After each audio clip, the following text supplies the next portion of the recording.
we started out just after clearing the bottom floor, the bottom floors of this manor of hostiles, and Judas wandering in, waltzing in, and finding his daddy's coffin, and apparently his old room. Uh, uh, uh, Dad's not in the coffin. That's he's not here, obviously. But as we all congregate and look at these weird guys that are look like drained of blood and not doing so great in like a little divot, which is sort of like the crater from which the tomb that we came from on the material plane resided. Yeah, we're there, but we found Dad's coffin. That's great. After some gold was eaten, some items were found. One very important item to specifically the fella or the lass that we came in with that has a deal with us for us to give her all the cool shit from Ravenland. But yes, as we were like looking at this stuff and being like, oh, this is cool. Let's be distracted by this for a while. Cassandra knocks on the door, and Judas goes over there and like opens it. Well, he knocks on it and makes sure it's Cassandra, and she's like, yeah, I'm Cassandra. And she gets Cassandra, she gets Judas talking, about good old times and what times there could be in the future, and charms the shit out of Judas, which causes a kerfuffle when Goel senses her trickery of her sleight of handness. After dispelling the charm and subsequently murdering the hoe, almost Goel going down to losing his poor charisma. We defeated her and considered talking to her ghost, but it didn't seem right. Judas didn't seem like he wanted that. He leaving the room, so it wasn't done. We got some more cool items, and we fucking bolted for the staircase that was there, taking a little bit to decide where we wanted to go. It seemed like the staircase going down like towards where the dungeon was, I think, was like kind of fucked up and stuff, and it just ended up looking like a hole to the town below, where everyone was just kind of staring up at the floating manor, and the other goes up to where the ballroom was, that we had seen not Cazador in, and yeah, we decided to go up because everyone was going up there when they were getting the shit kicked out of them, and like wanted to let their parties know what was happening, and that seemed to be where the party was. After some preparation and some murdering of one specific servant, undead servant, we burst into the room, and spotted poor Lady Ravena doing a crazy ritual above a big hole in the manor, with the Raven Cloak, and King Lundar piddling away at the harpsichord in the end of the room. Some words were exchanged, basically King Lungdar expressing his displeasure in Judas fucking up his plans right now, and a pleasure that it would be to take him out of his plans. And yes, the door slammed on like our strongest party members, so they had to end up two of them being teleported through. And Vala is unfortunately on the other side of the door, smashed through a hole in the door, like Johnny peeking through, and a lot of people not looking too good.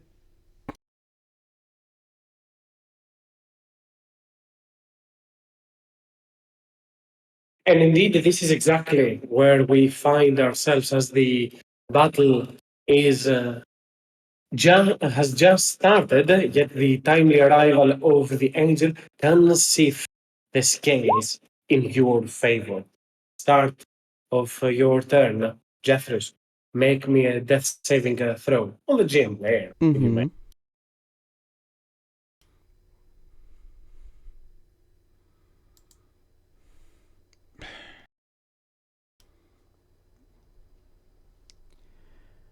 I'm trying to figure this out. Go ahead.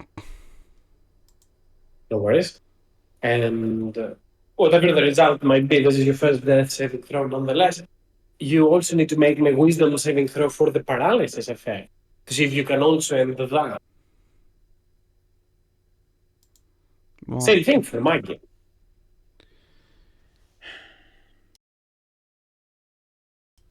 okay. Well, I'm gonna do the wisdom save, or whatever first. Go for it. What? Why did it? Okay, whatever. I don't know. All right. So there's me, and then fuck, guys.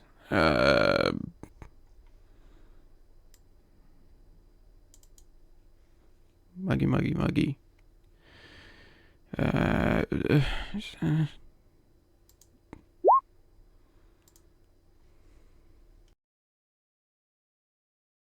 yeah, 14.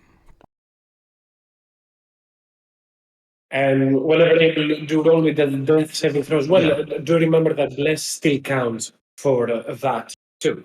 As still lying on the ground, both Maggie is not down yet, but it is definitely stuck in place, just slammed into the ground and barely twitching, as Jeffrey's whole body remains lingering in the ground with little ability to do anything at this point.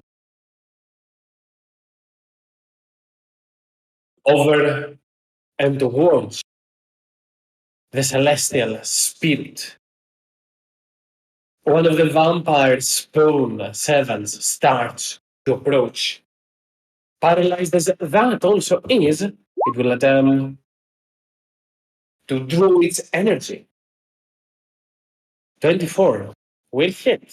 And no matter if it was a 24 or anything else, as long as it hits, it's a critical hit because the spirit is paralyzed for 14 points of necrotic damage as the vampire spawn servant just grabs onto the creature and uses its undead lingering essence to try and sap as much energy as it can from the celestial spirit.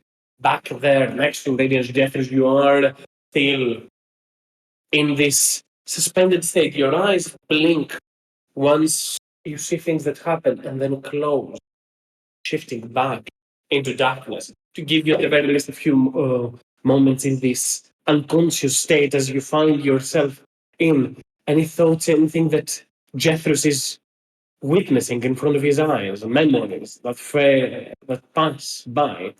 At the very least, you can do that. If you want to add something. Sure. Uh, Jethro says as he's lying on the ground, will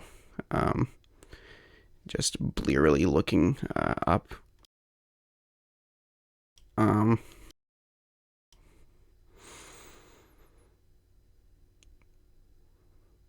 Let me. Can I whisper something to you? Go for it. I'll continue rolling on to the other creatures, so I can return to you. in a moment as more of those creatures start to advance. This one turning to the celestial spirit once again, and they really Good, did it's not. wasting out real they, crits. yeah, they really did Oh not my need to roll a word. critical hit for it to be a critical hit, but I guess it works for them as they continue to just shock the life. They grab and attach themselves to the wings of the spirit and start to draw the energy from them. And Jeffers, yes, in regards to what you asked, feel free to do Okay. so if you wanna. Do you want to do it on screen or not? Just Yeah. yeah. So, as he feels his strength fading away, uh, the shady shapes of his friends will be in view, and he'll feel like all the words that he could have said have been said to them, but he'll with the last bit of his strength and willpower, he'll cast sending to his mom, and he'll say,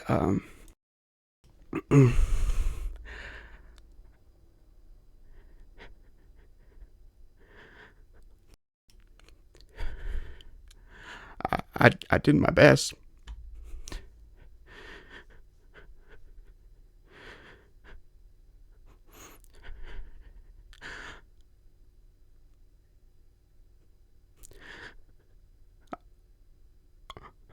I hope you're safe, and I hope I made you proud. I love you all. And the last part, the last three words, I think he'll mumble under his breath as well, for anyone that can hear.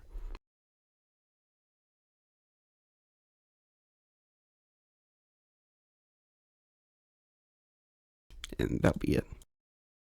In Radiance, you are up next. Radiance looks to her left, down towards Jethris,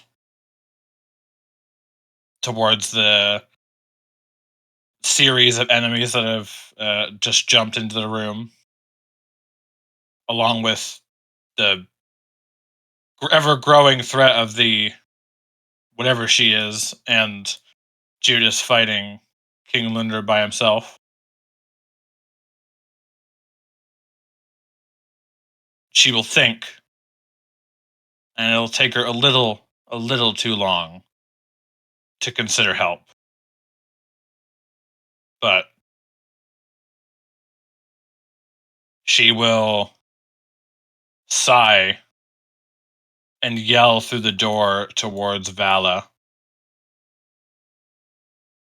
I'm fixing your friend, so you better get in here and do something useful. And I will, Radiance will kneel, or close to kneel, at Jethris' side. And she will outstretch a hand and sort of draw two fingers together. Now, I'm not sure. This could end up being a waste, and this could have actually been either way, but she extends her hand and brings two fingers together, and like she's pulling a thread, very tight, very sudden, she'll pull back, and a silhouette of burning embers of Jethris is pulled from him, as if his soul was sucked from his body or had an out-of-body experience. And she will place her hand inside and turn it into a bright flash of fire and push it right back down. And I will cast Heal at 6th level. And you heal for 70 hit points if you're still alive.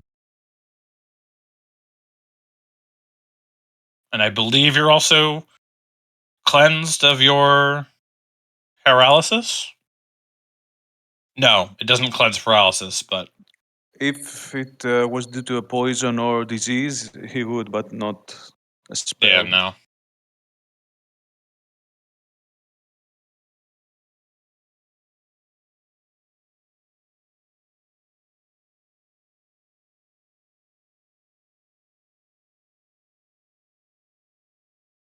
It doesn't work.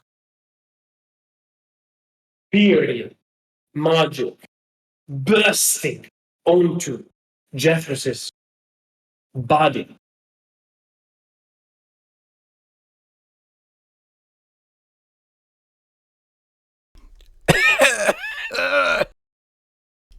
Oh.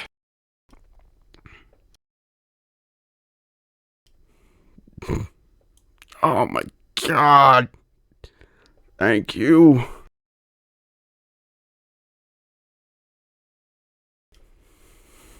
We're still in a fight. And she will stand back up. That. Oh well, it doesn't really work unless he wants to punch me in the face. My voice of authority is pretty useless for this. But she will stand back up to full height and can't bonus action anything because it's all regular magic. So I will move along up behind Goel's area. And I'll end my turn. Man, 70 hit points healed you to full. I have 51 hit points right now. His maximum has been reduced by quite a number. Oh, even better. Still, well, this is a very potent heal nonetheless. As you bring Jeffress up, his body is still clenched by the invisible chains that bind him, this paralysis, the magic of Lady Ravenna that is very potent and strong. As Giglionger fights Judas one-on-one right now, holding him by the hand, on the other hand, the dagger, you will see him turn to see the speedy barbarian approaching. For a moment, he sees the blade and picks up a dagger. Is the Celestial Spirit free? The DC, I think it's 20. I don't know if it has any bonus to it. I'll link again the ability. It was not recharged, but I'm pretty sure it's 20. Was the Celestial Spirit blessed? I think I recall telling them to bless her instead of Radiance. Let me check on the notes prior as well. It would have been Val's bless. I think Vala has casted Aura of Life, so she's concentrating on something else now, no longer blessed. Oh. Mistake. Yes. The Yes, blessing Jeffress earlier on might have been a mistake, but nonetheless, as Lunder turns and looks towards Gwen, he just hurls the dagger towards him, and the dagger just phases, disappearing, striking straight towards his shadow. And with not a legendary action, but a layered action. Goel, I need you to make my charisma saving throw. Okay.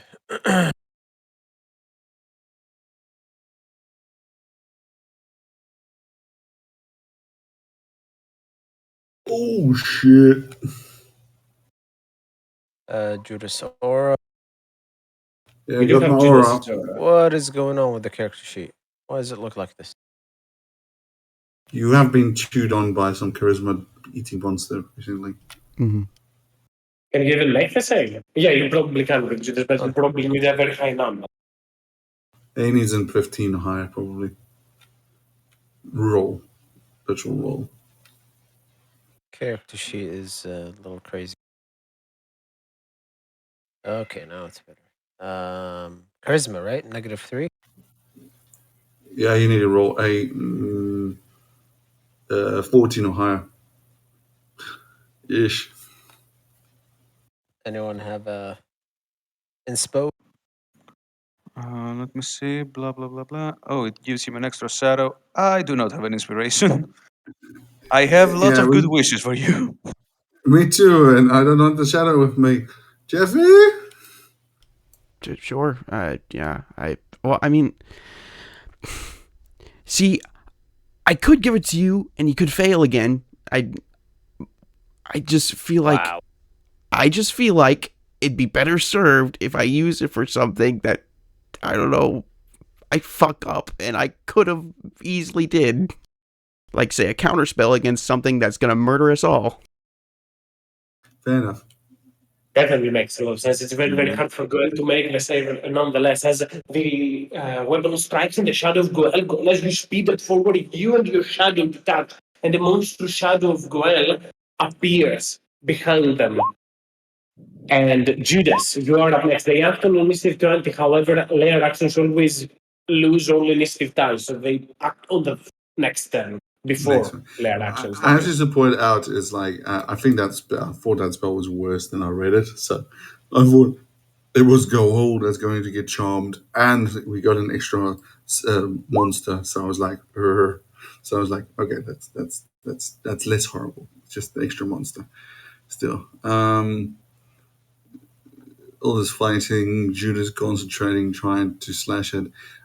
Good question, and I'm just curious at this, and I needed to ask you earlier this week, and I apologize. He drank a potion of, was it complete radiance resistance or something? He had already drank that. On his turn, he took What? one of Cloud Giant Strength. No. I mean the potion of radiance resistance. Is it just gives them resistance or absolute resistance? Resistance. Just resistance. Because aren't vampires already vulnerable? So normal resistance, shouldn't that make it normal damage? Vampires are not vulnerable to it. Vampires not vulnerable to what? They're not considered undead? Not all undead are vulnerable to radiant damage. Oh, not okay. Bastard. Okay.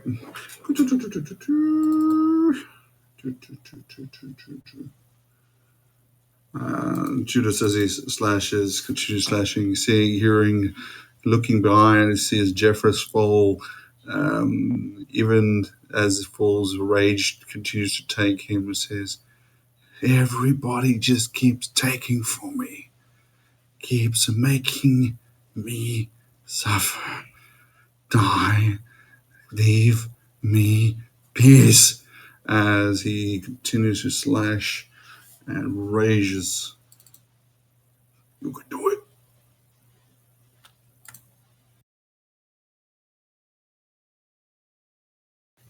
Stone Slayer. And yeah, of course it will be at Reckless.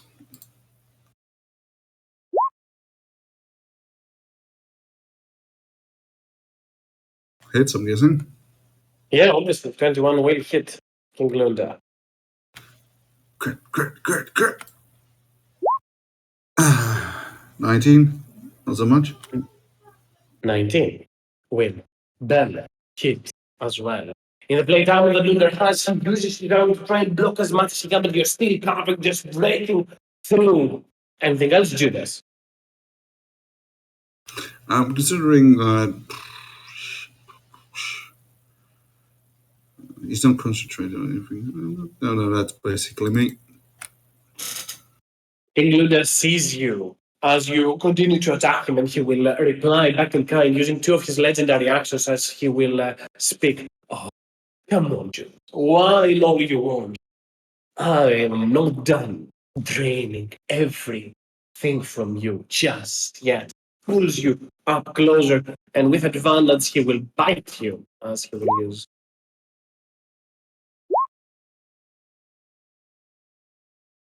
Oh, that's. For 12 points of piercing damage and 9 necrotic. That is correct. So 6 points of piercing and 9 points of necrotic. Do keep in mind that your maximum hit points do drop. Oh yeah, I'll keep track of that. Don't worry. Mm-hmm. No worries. As he turns and bites toward you, sucks into your blood and engorges as he feels. And right after that, more creatures just turn onto the celestial spirit and prepare to bring it down a hole. Let's see.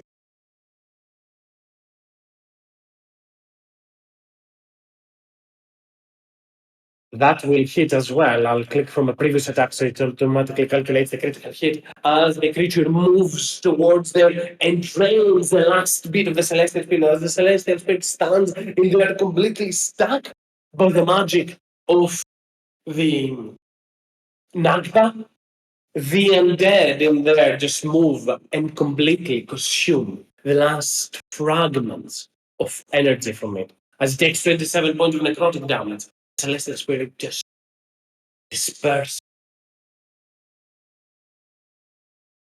And onto the other side, King Lunder sees Goel approaching in there. As he bites onto the neck of Judas, his eyes glow and turns towards Goel. His eyes flash. And Goel, I need you to make me a wisdom saving throw. Who, me? No, Goel. Oh, shit. Why even bother? Wisdom? Sure, you can use inspiration for that. You have good wisdom, right? You're a ranger. Yeah, +2. There we go.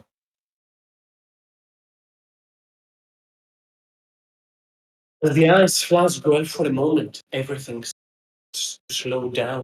King Lunder, this enemy that seems to be unparalleled strength right now, begins to feel like a close ally of yours. The shadow on your back doesn't look that terribly any longer. You bite and grin through teeth and muscle as you flex your body and roar. You understand someone is manipulating your senses. You put both of your hands into your head and scream at the top of your lungs. And the magic of Lunder fails.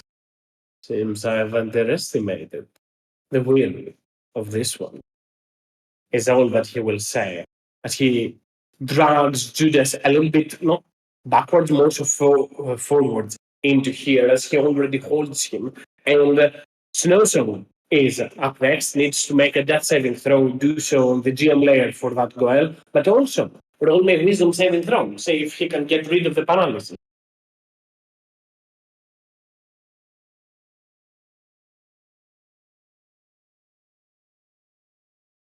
Wisdom saving. Isn't he like saving this saving throw? First, the death saving throw, then a wisdom saving throw. Okay. Well, do let me know if something from Order of Life, I don't recall the effects of it, it is doing something for this instance. I do not recall. What do I D20? Is there a modifier to it or just D20? Just judgment.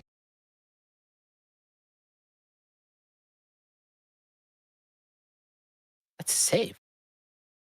Okay. A small thing. It should have happened to Jeff. But alas, fumbles were made and things were forgotten. But Valazora does heal Snowstorm for one. A living creature regains 1 hit point when it starts. We'll keep it as it is because fumbles were made and that happens. But Snowstorm doesn't need to roll a death saving throw. He just awakens. Oh. So it's his turn. Do I roll for the... He's still paralyzed, so he cannot do much. So the wisdom save you still have to roll, but at the very least you can disregard the death saving throw. In trying to keep it somewhat fair, given that heal, which is a very much powerful resource was used, I'll get rid of Jeffrey's paralysis. If that's okay with everyone, to compensate for the shift in here. No Hopefully- objections here. That is a fair return, I will say. Does Nonetheless, Snowstorm not go? Or... Snowstorm is paralyzed, so he regains a Still, hit point, but he's still paralyzed. The DC for that is 20. That does not clear the Oh, paralysis. okay. Yeah. Okay. As Lady Ravena now with the Death Pact Angel at hand, closer towards them, angered, she will turn and look towards them. I assumed the lot of your kind will show themselves and seeing that everybody is approaching.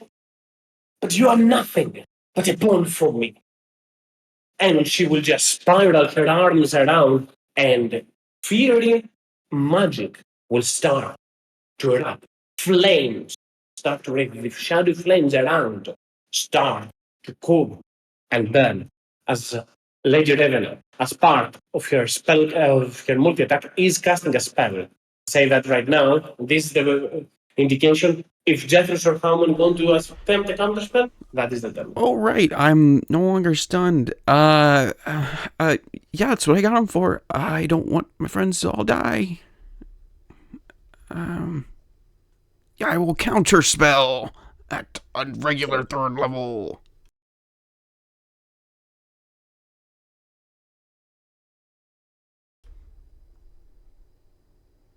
Right? Go for it. It's a 4th level spell. Okay. I didn't know if it was or not, so. Yeah. Here's my check to dispel magic.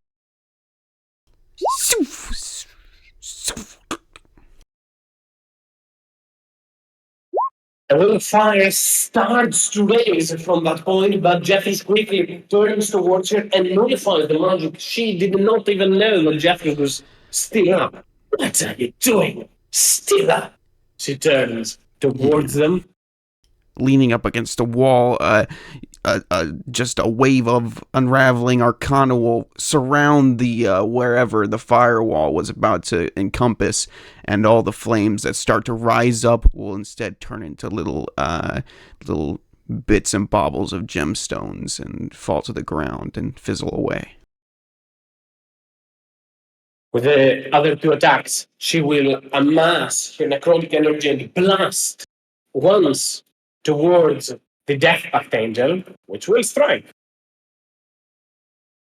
Though the Death Pact Angel is resistant to necrotic energy, as she will turn and strike, blast at them as much as she can, and then will do an additional attack to try and wilt them down for another 17 points of damage, as she, even at an enemy that is very much well prepared against the damage, she seems to be doing and causing a lot of trouble for it, as Lady Raven just blasts at them onto the other side, and just before Hammond gets a 10, the creatures of the night, the children of Lunder, will approach.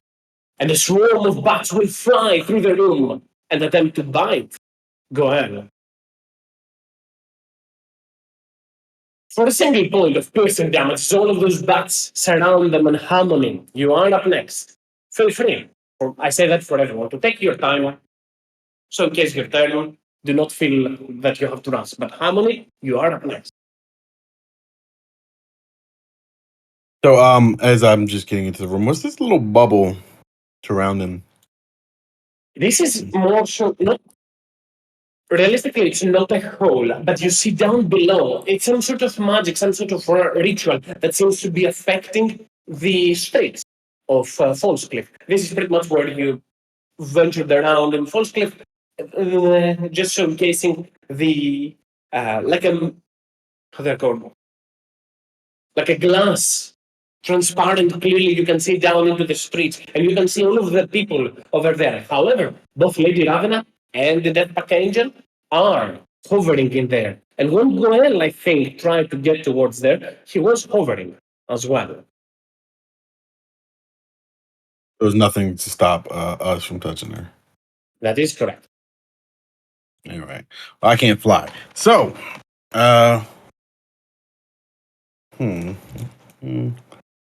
everybody seems like they kind of have things handled.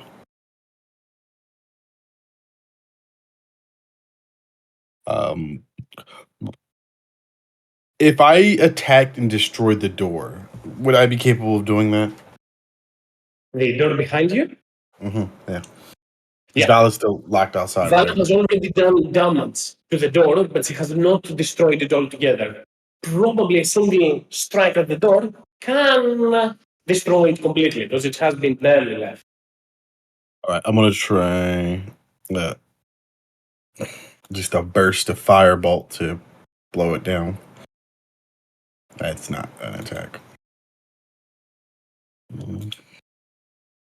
I don't have bless. 13 You hit turn a door. towards, but 13 does not do enough to actually harm the door. As you strike towards it, you struck a not vital point for the construction of the door. 13 is slightly a little bit lower than you need. Wow, that's some 4 strikes in there. Neither does 12. And my turn. Hammond moves closer towards the door, hurls a burst of fire, tries to slice and break the door down, but sadly, the door won't give in. And right after that, the rest of those creatures will start to approach. More of the servants from around the house are still making their way towards the very lot of you. With the celestial spirit down, these servants will start advancing to take care of the others. This one will move closer and closer with its step towards Snowstorm. And as it gets on them, it will try to bring them down. Yet even paralyzed, Snowstorm's hard carapace, as his stone bulwark for his skin, protects him from the attack. The angel turns and looks around as he will make her first attack towards the Nagpa in front of you. You are responsible for what happened to our queen. Strikes for a potent blow against the target for 40 points of damage. And as he's doing so, she will attempt to use her second nemesis case with a scythe to try and wrestle the cloak out of her.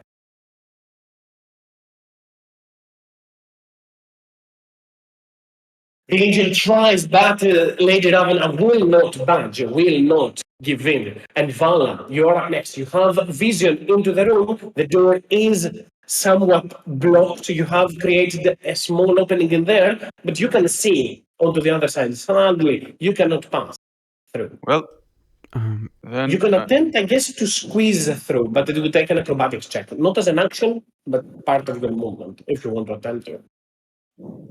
mm, it's not an action. So if I fail it, Yeah. can I still try and firebolt the door open? Definitely. Yeah. So let's go with that. Whoops. Here, I still have the inspiration. So let, let's hope this works. It's a 13. Let's roll the inspiration die. It's a D8 for you, right, Jeffrey? yes, and you'll be getting some temp. You roll, I think twice. It's not the same, it's a skill check. So you roll twice and you Oh. get the higher one. All right. Whoa. It's a 3. It's a +3. A 16 in total. Valley, you move towards there and try to circumvent as much as you can. You are able, but this is 10 feet of movement, 15, and you will have to exit prone from there, as you could just stumble to fall. Yeah. You All are right. able to use the rest of your movement to get up, but you don't have any more movement speed. Yeah, yeah. Absolutely. Absolutely. You know what? That's what Vala will do. She will use the rest of her movement to stand up, and she will take the dash action so that she can move here.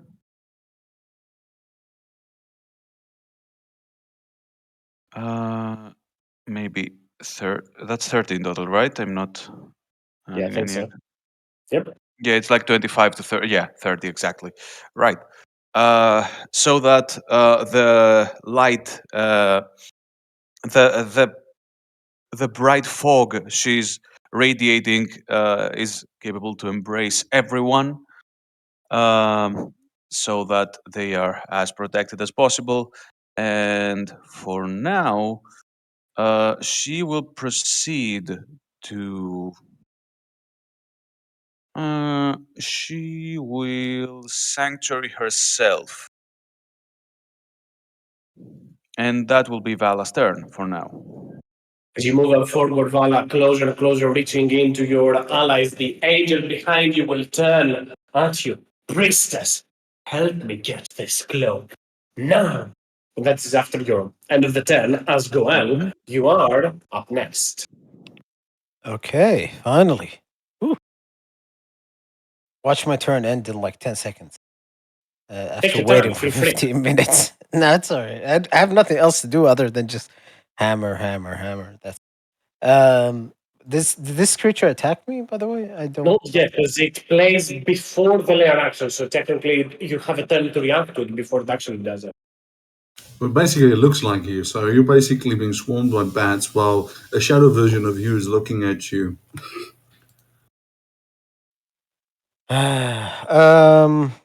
He has his sights set on King Lundark, whatever. But this stuff is minor nuisance to him, so he's just gonna charge. Both of those creatures then get an opportunity attack. First, the swarm of bats. Does not hit. Then, the shadow.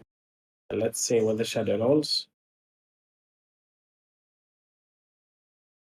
Neither of them will hit us. Both of them trying to drain you, strike you, and bring in general, weight you down. What do you do, girl? It's a strength drain. Fuck. Yes. And you just want to drain like my whole life. All stats. All stats. Okay. I will attack this guy. Not reckless. With Sun Forger. Hammer. Do I have bless? I do have bless. Not yet. Not any longer, because Vala is concentrating on other spell. However, you do have advantage so because of Judas being next. Attack from your Omnipod. Yeah, I know. I forgot to hit the advantage. But 28 hits. I made saves before I thought I had. 20. Boom. Max damage. Love it. Why? Oh, yeah. I was also expending a hit die.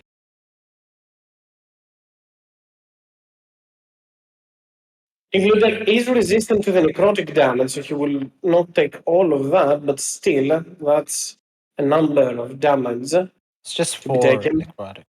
You have also consumed the potion of Cloud Giant Strength, right? Mm-hmm.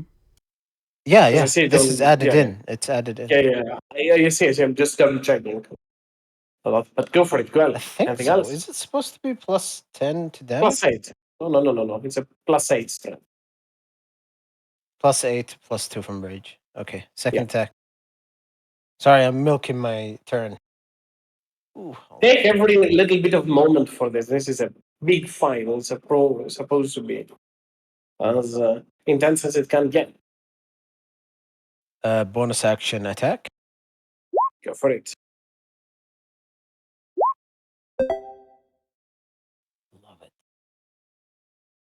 Goel just charges through, turning on to Lunar and starts mauling at him. You see that his strength parallels yours as he's able to overpower block. Some of your attacks not block as in take no damage, but more so absorb most of the blow with monster strength. Each of you strike with your hammer, he grabs it with his hand, you strike onto the other side, striking into the chest. And Battle of Titans in small bodies as anything else go. What does that total to? Damage. And anything you say, anything else before I shift to Jeffers?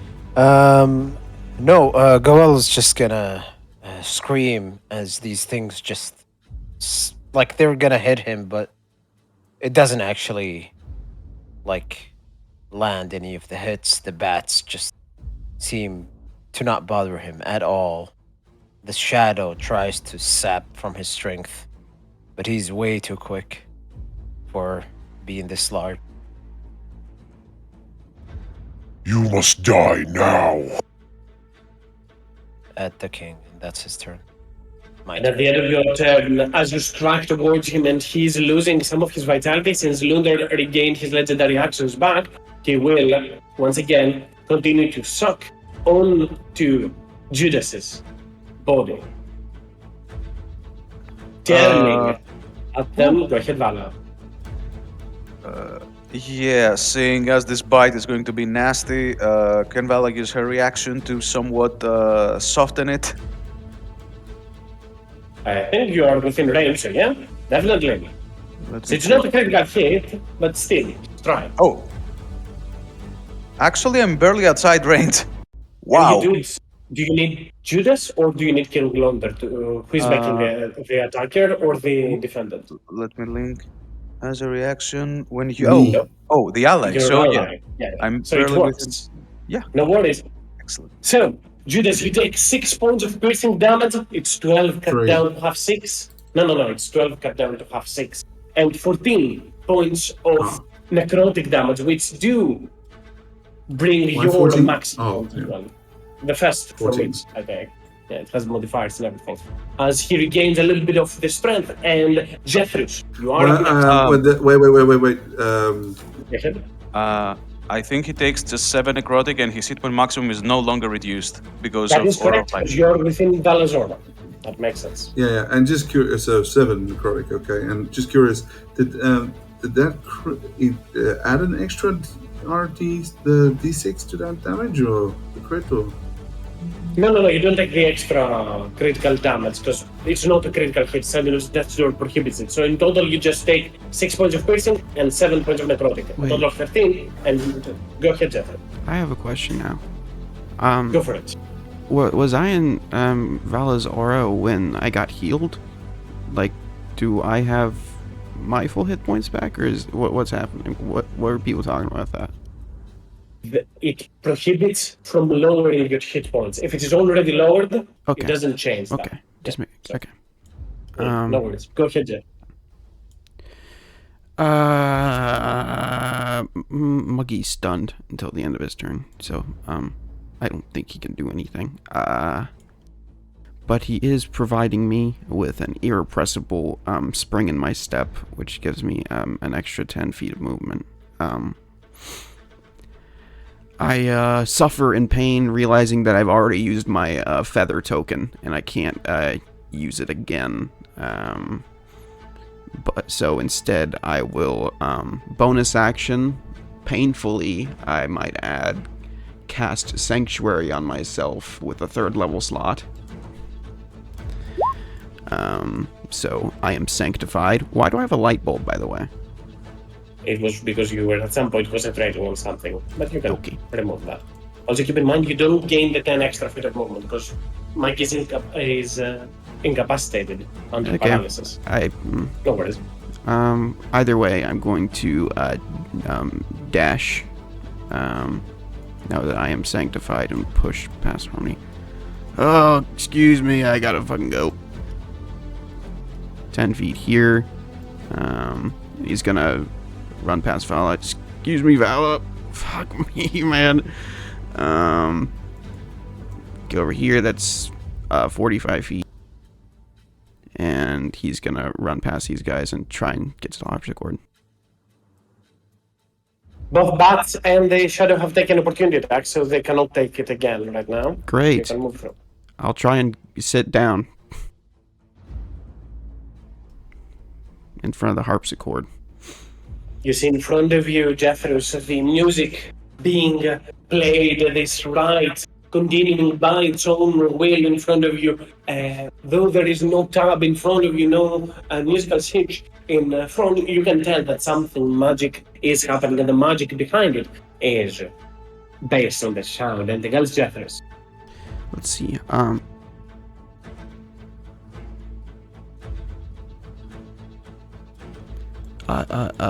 Can I sit down? Is it okay? Yeah. Yeah, I sit down at the chair, and I just get ready for my next turn, and that'll be it. Up and forward, more of those creatures start to advance, getting closer towards Snowson to try and bring them down. And then, for good. Yet each of them fails in their attempts as they all try to bring this wolf companion down. Once again, Snowsong will go down. But Radiance, you are up next.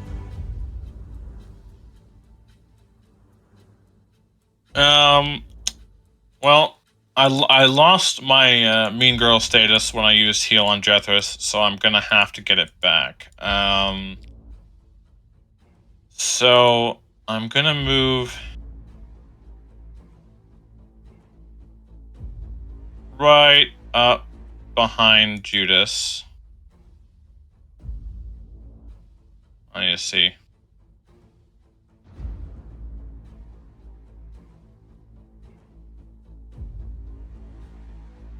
Yeah.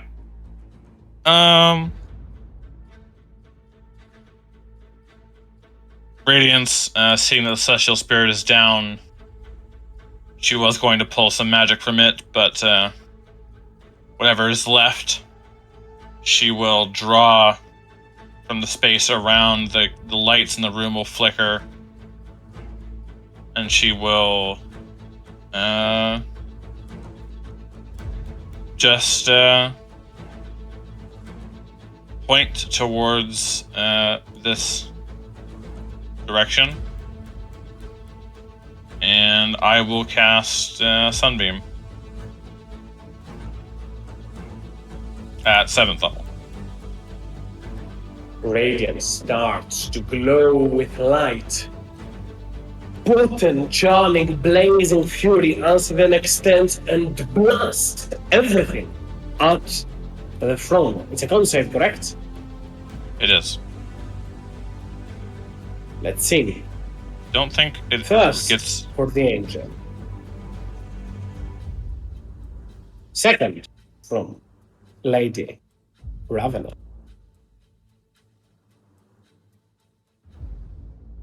Third, for the three creatures on top of Snowsong. These ones do not have advantage, so it just. One of them makes it, the other two fail. So top one makes it, and still, however, these ones are vulnerable to radiant damage. And It in is. a burst of light, go ahead, sorry, It also is sunlight, if that matters. around the mode that you've created is sunlight. Yeah, I know. This will deplete both of the vampire spawn servants in there, each of which will burst around. I mean, Snowsong, no matter what he rolls on the Sunbeam, he goes down, because even if he takes half damage, he will go down. But Snowsong needs to make two con saves. If he fails both of them, DC 14, Snowsong will disappear. I didn't realize they exploded. You could I not mean, nobody knows. have known. The burst of rage just completely strikes through, making also a number of enemies blinded. The Death Pact Angel, for once, and Lady Ravena for seconds. Anything else, Radiance? I'm satisfied for this in specific instance. The character, not me. I didn't really want to shoot Snowsong, but you know, that was my action. Wish I had another action to to blast it again. So how do you feel when you killed the dog just now? I mean, that dog was killed a long time ago. Any bonus actions, Radiance? Anything else? No, I don't. I can't. I can't do anything else. Right. After that, as the deck path angel has taken quite the damage. It is also blooded from the burst of light. That is, they do have resistance to radiant damage as well, though, angels as they are celestial, but still. And the rest of the bats follow through as Lunder sees Jeffers approaching towards the radiance onto the other side. My children, stop them! And the swarm of bats will start flying up forward with 30 feet of speed and will get onto Radiance. The other one will go towards Jeffers. So one towards Radiance, one towards Jeffers. Neither of those will hit. Yeah, either way, they would have to make a wisdom save because of my sanctuary. That is correct. They fail the attack. Yeah. I'll I know, see. I'm just letting you know. I'll keep that to them. As the shadow of Goel attached towards them will advance. However, this time the shadow does have a disadvantage.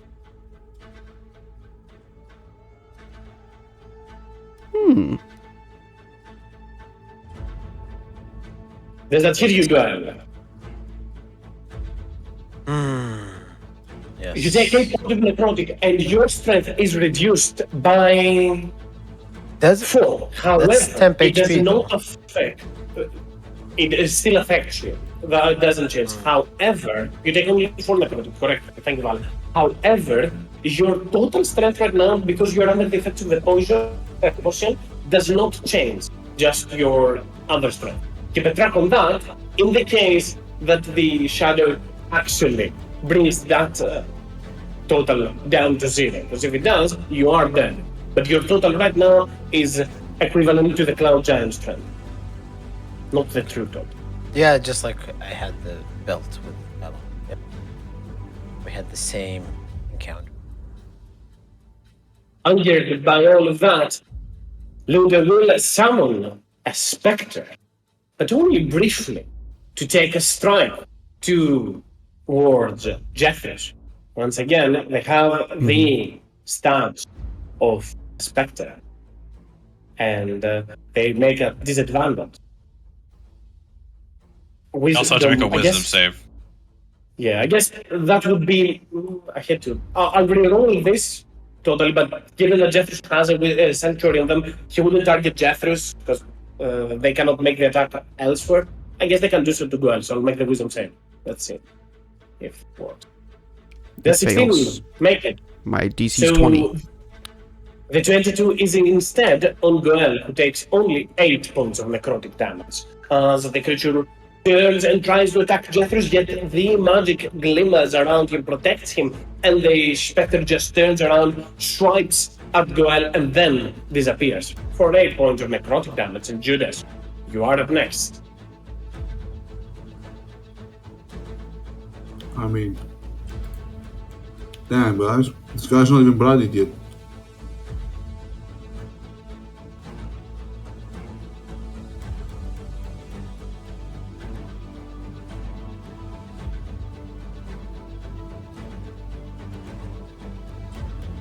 What do you do, Judas? Take out Dagger Elemental EI. Bonus action, use a charge and stab him. Recklessly.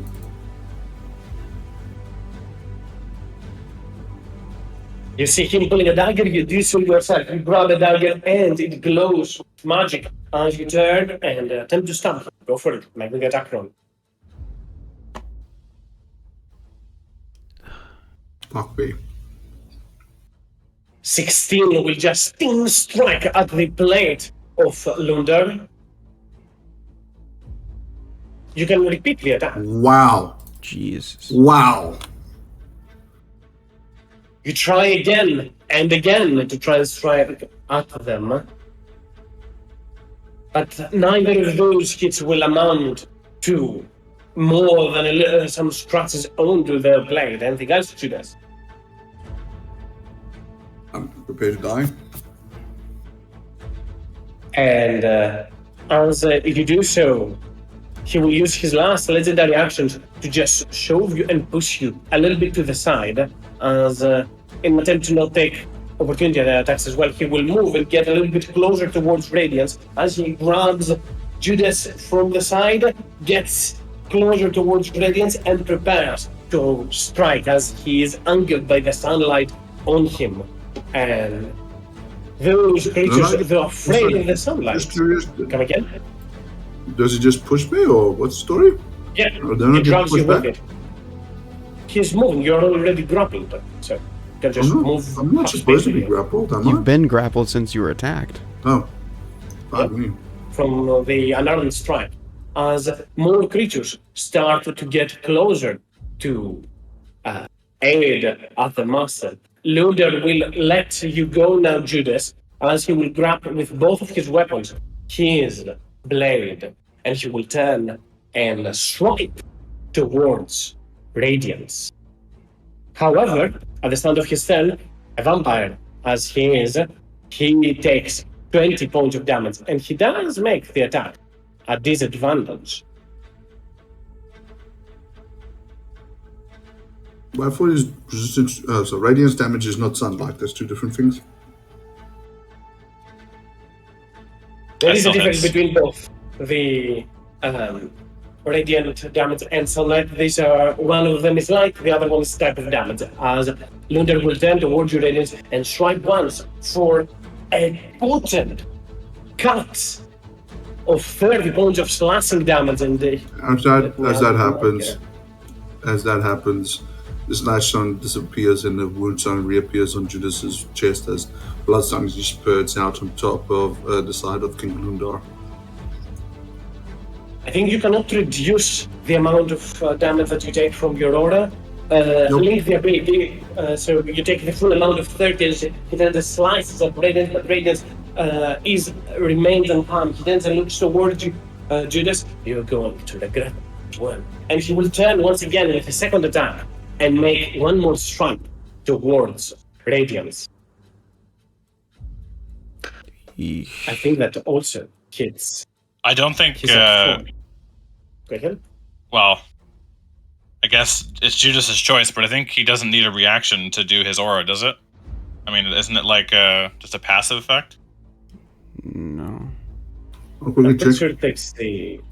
I think it does actually. I needed to. You can use your reaction to magically take that damage. Hold on. So it is a reaction.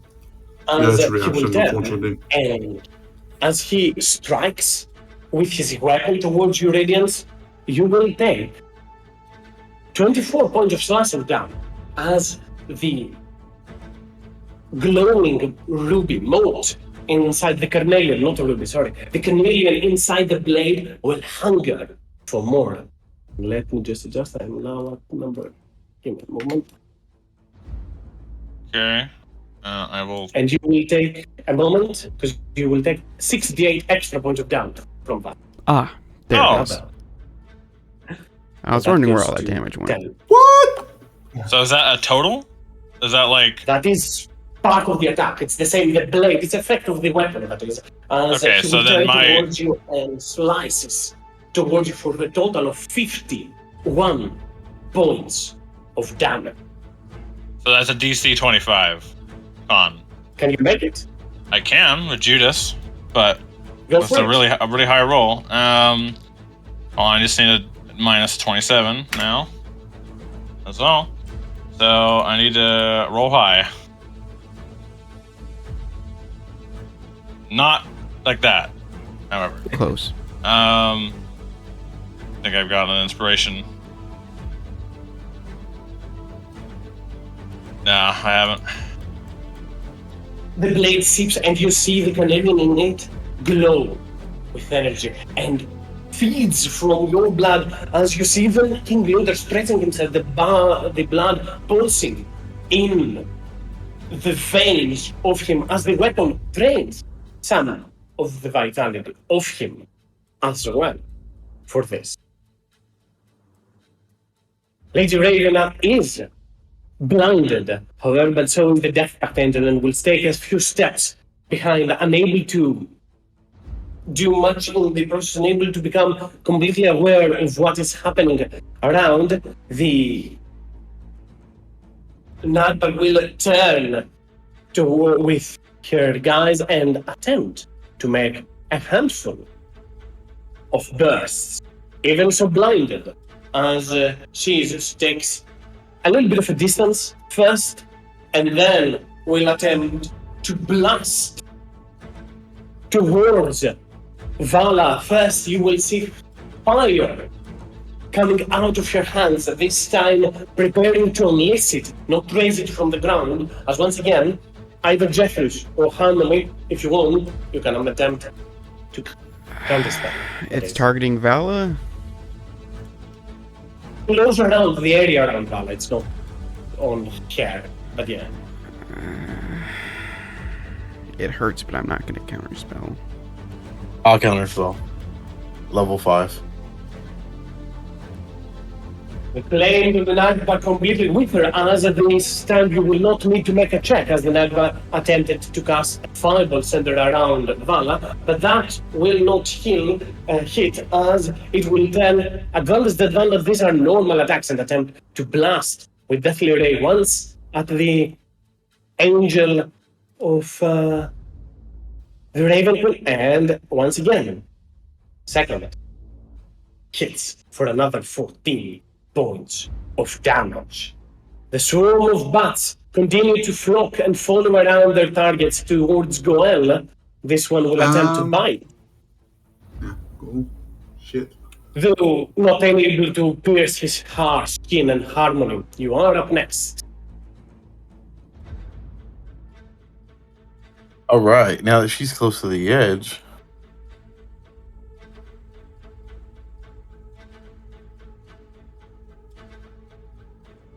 I'm gonna attack her with the booming blade. You'll have advantage. Mhm. Advantage.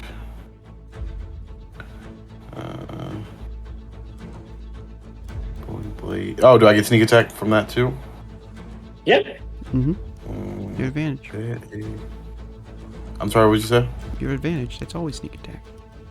Alright, yeah. Looking for my sword. Ah, here it is. 14 hit. 14 actually will hit, but no. barely so by one. Oh wait. No, I apologize for misleading you in here. This is higher than 13. For some reason it is marked on the token here, but it's a mistake. I just double checked. I'm gonna use my inspiration. I'm gonna waste my inspiration here. I'm tired of missing everything. 15. Sadly, neither 15 will hit. Wow, you have been not blessed with bad rolls, but you have another attack with advantage. Hopefully one will hit. Just a regular attack.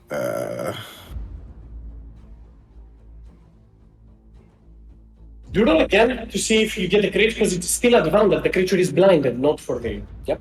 25 will definitely hit, and you do the sneak attack damage as well for a total of 18 points of damage towards the Nagpa this time. Except he... Making her blooded as well. Right. You don't know which side I'm coming from. As I try to, once you can't see, juke around, and then I'll end my turn. Hamlet moves towards the creature and attempts to strike her once. The Ravenclaw that has on her and seems to be protecting the Nagpa, making them vulnerable as well. Seems to also be enhancing their defenses, yet Harmony, seeing that he cannot protrude through the first attack, he just strikes from another side, making full use of the blinded enemy and striking for a potent blow. Anything else, Harmony? No, thank you. I'll end my turn. More of those servants start to move in forward, as this one will take a dash action to approach up forward, and the angel, blinded as she is, she will turn her attention around, unable to, at the very moment, focus on her task at hand, and she will turn around, look towards the vague direction of where Radiance is. you do it once again, and I'll have your allies put you to ground. Stop her before she does anything else. And bring me the cloak, she will yell out. And as part of her action, she will fly a little bit further away, passing through all of those creatures, and with her impeccable speed, outside. And take the dodge action for the turn. Now she just disengages from the fight, even so momentarily. They have a speed of 90 feet, not 120, so over here, I guess. It will be as they prepare to return when she's no longer blinded. And Vala, you are up next. All right. What's that again? A spawn. One of the seconds, yeah. Right. Okay, so let's see. 5, 10, 15, 25. Okay, let's go for that. Vala will move here. And she is going to let the protection of the sanctuary spell go, as she will utter a single word of power that causes holy energy to shower hostile creatures around. She will use a word of radiance. So the two swarms and the shadow are to be affected. First swarm will succeeds, second fails. I think the shadow even is vulnerable to that. Definitely, and the shadow will completely disappear. And as the light shines around you, Vala, you will have high passive perception, and you will notice that Goel does not regain his shadows. Your light flashes, shadow does not extend behind Goel. Okay, that's unsettling. Whew. Right. All right. And then Vala will. It is kind of a risk, but we have to do this. Actually, so if I move here, is Harmony considered to be within the aura? I think so. If she's 30 feet away from 35, you need a little bit more. Then no, I do not have enough movement for that. But you know what? Might as well make his life a little easier. Yeah, I'll stay here. So this, I think the swarm can attempt an opportunity attack. I don't remember. They have a weird. They have a 0 feet reach, so they Right. cannot attack. Okay, so Vala will stand here, and right, that will be it for now. Doing her best to maintain that aura of light, of bright mist around her, and that's a turn. Well, you are up next.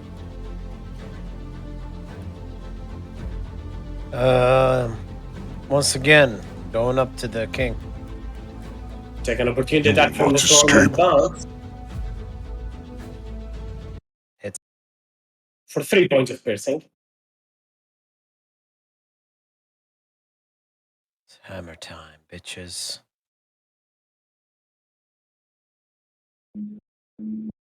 I should have said that with the voice changer. Okay, Sunforger.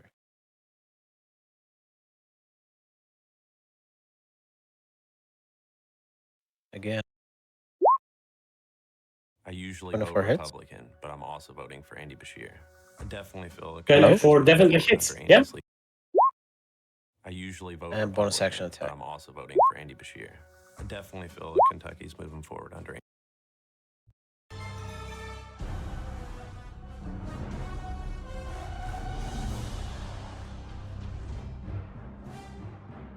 That ought to get Lunder blooded anew this time as you approach towards them and strike again and again with all of your might at your enemy. Goel striking and anything else, Goel? No, that's it. As King Lunder will, seeing you approach towards there and seeing on the other side Vala being quite the protector of her allies, utilizing this necrotic shroud or monumentic aura. His attention, though, ultimately will fall onto Jefferson. He will use one of his legendary actions for this cell, he hasn't used any, to move. And he will just reposition themselves next towards Jeffress.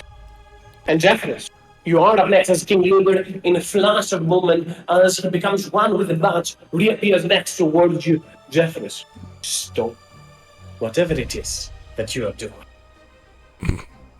Jethris, like, if a lizard could sweat, he'd be sweating, and he'll just turn slowly and look up at the king, and then crack his neck. Sorry, bud. For this, I mean, I haven't played one of these in quite a while, and he's gonna try and mess with this ritual music and try and see if, I don't know if it's possible, but I'd like to see if, assuming that the harpsichord is what's entrancing the townspeople, I want to see if I can like manipulate it and make it affect the people in this room, the people I don't like. Okay. What type of instruments are you proficient with? Just to keep an eye on. I don't even think harpsichord is an option. I'm technically proficient in citerns, spoons, which is hand drum, and what's my third one? Hang on.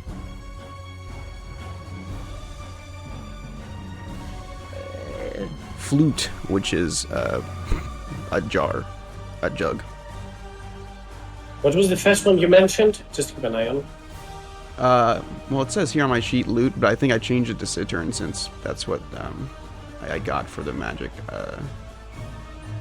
Oh, the banjo thing. Okay, so a stringed instrument, that is what I wanted, because the harpsichord technically is a stringed instrument as well, so you get a better idea of how things work and how it plays out. So, Jethris, you have proficiency in Arcana as well. Make me check with your musical tool with intelligence at advantage. Oh, Any sure. or doesn't matter. I don't have a custom set for that, so I'll just use history, because that's proficiency plus intelligence. Yes, because you have proficiency in Arcana, you realize there is a magic in play, providing you with that. 24. He cracks his knuckles. Indeed. And hunches over. There are a handful of magic at play here. There is an enchantment magic at play. Perhaps the one that entrances the people down below. There is a conjuration magic at play.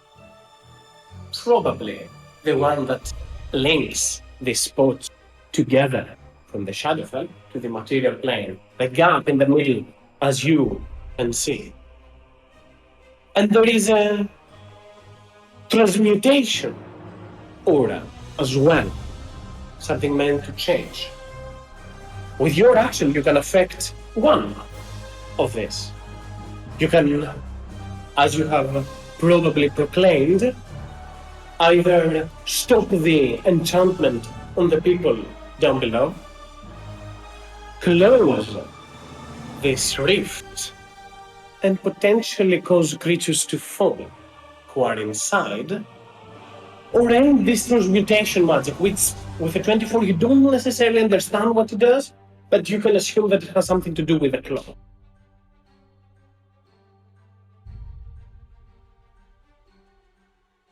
So which one will be? So the conjuration is, I'm sorry, this thing right here? That is correct. And that looks to be what's connecting us to all the people. That is the link in between. Sure, the moon door. Call it as however you like. You can manipulate one of them.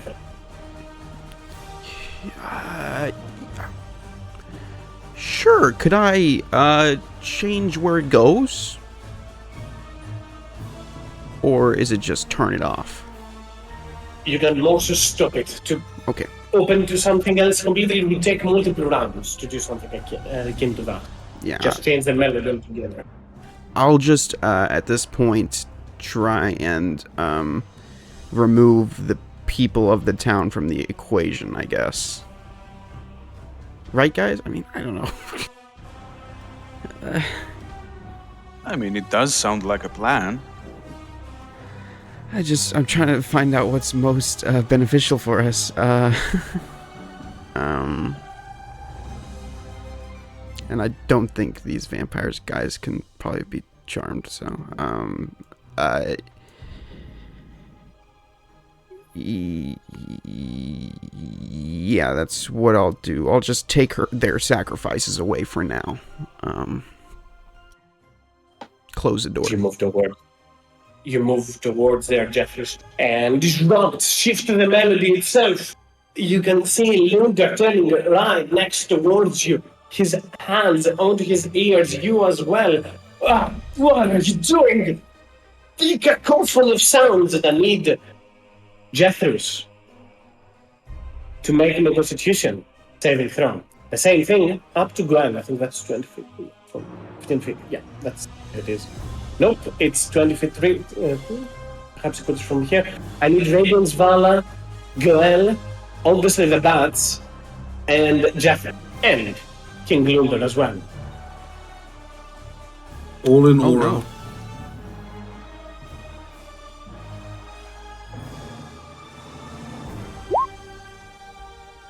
What's this? Why is everybody forgetting my aura?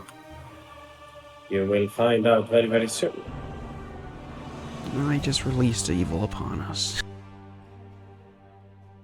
You don't get my aura? You do gain the aura. Val, I need you to make my con save as well, and Gwen once. Oh, sorry. Two. No, what is it? What's the DC? You do not know that. Ooh. Well, I fail it regardless. Yeah. We all got 11. 11 is not the magic number, I will tell you. I can tell you that only one of the bats actually makes the save. As Jeffrey's roll me for. Yes, Goel as well. Sorry, I thought you rolled already. My bad. Roll me con save as well. I did. I got 11. No. Well. Oh, Goel. Wow. Magical number. Well, closer. 11. As somehow, as Jeffrey's roll me for D10. Oh, that's what you're calling for. Okay. 40-10. That's easy. They're just. Is this a layer action? No, this No. is a Jethros. This is Jethros Jethros. fucking over his party action. Jeffrey's kids coming to help. So I need all the very lot of you to take 24 points of thunder damage. Hmm. As Jeffers plays the music, this nearly eliminates the bats around you, the ones above Goel and the ones on Radiance, as the burst of cacophony just strikes around at both friends and enemies I alive. think it did Anything more else, damage Jeff? to us than the enemies. I'm closing the portal. That's what I tried to. I didn't know that was gonna happen. Just You cannot know that. And not closing the portal, you did the human option, right? No. What? No. I was trying to close the portal so that they don't have that sacrifices anymore. Okay. This changes nothing from the cacophony of sounds and the thunder damage. The conjuration, just to make certain that I'm closing the door so they don't have sacrifices, and that's it. And as we turn towards there and boom, shift, the reef below will, in a second, but eclipse, and with it, falling straight from a few thousand miles downwards, you see the Nagpa that starts to free fall down there, blinded as they is, that they do not get any chance to potentially save themselves. And the deck save or anything else. So they start to fall down there from the other side. The angel just locks eyes with the free-falling creature on the other side. Anything else, Jeffers? I mean, I feel like I fucked over my party enough this turn. Bonus actions. What can I do with my bonus action? What the hell? Did she also disappear? She fell through the big ass hole that's now there. I guess, right? Is it a hole? No, there was never a hole. This was a rift in place that connected the two areas, like a portal. She fell Is through that Any a- of us before were it inside closed. of it. We would have. Yes. gone. Oh, she fell onto. Okay. Yeah, okay. she's the one who had the cloak. Oh my fudge. Well, I mean, now they don't have a cloak, so fuck them. That doesn't mean she can't finish the ritual. I'm pretty sure she's dead. She fell from like a couple thousand feet. So far, she has fallen 500 feet. Oh. Who knows? Might have ways to stop. No. Surely not. She's not like she's a raven person. Jethris knows With that he killed wings. her, so we're moving on. What can I do? Bonus action. Do I have any bardic inspiration? Yes, I do. I will continue to not be hurt, please, by King Lundar, and I will inspire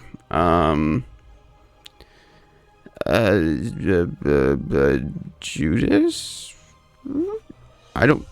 Judas isn't inspired yet, is he? Nope. Jethros will say, Judy, I don't think your dad liked my performance. Could you help out? And give you bardic inspiration.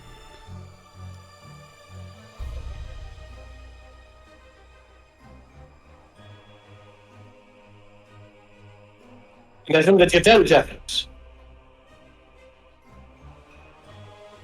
Huh? Yes. I'm staying here. At the end of your turn, King Lunder will use a legendary action as he Sure he will. turns and attempts to get you with a grapple. Yeah. He has to make a wisdom save first. That is correct. It's Very 20. much so. And I shall roll that. You know what? Yeah, He yeah. cares not for this. As he will turn and through your sanctuary will just grab you. And anything else, Seth? Well, no, that was his legendary action. Ignore that. Yes, I Keep it squirm. open. The vampire spawn servant will, seeing that the little item is not a force to be reckoned with, however, there are enemies up ahead, it will move up forward and take a dash action to get towards Vala, Radiance, and Goel, block their path, and Radiance, you are up next. As you saw in front of your eyes, this portal vanish, and the woman in there that you were tracking just sinking through there. What do you do?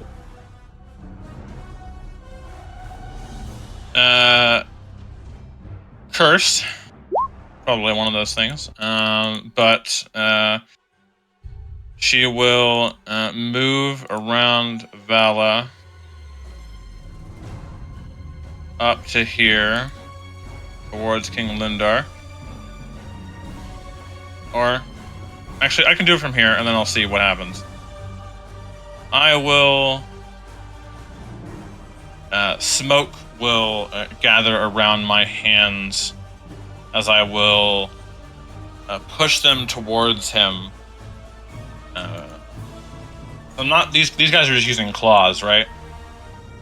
Energy Like they're drain. just- They're hands, yeah. but they're melee attacks. So I will use one of my charges of Channel Divinity to make an order or make orders demand. So they need to make a DC 18 Wisdom save, or be charmed.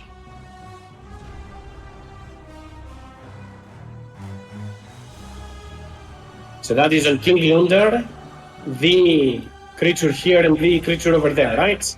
Yeah. And the bats. All the bats. The bats as a swarm, they are immune to charm. Yeah. So get. And just to do a quick check, let's find out. So vampire stone servants first. No resistance whatsoever, so wisdom. Both of them fail.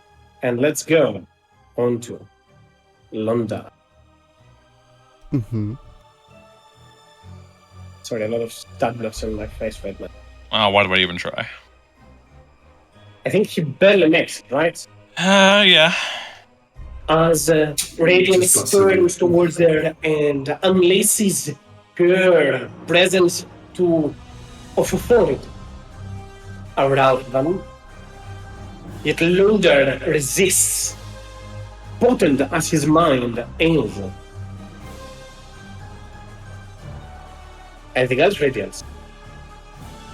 Oh, I wish I could burn more of his legendary resistances, but he'll never fucking fail a save. Except that one, specifically. He's already. I think he's used 2 already. No, he's only used one, I think. Yes, only the one in Sanctuary. Hasn't he used 1 before that? Like. No. Okay. Nope.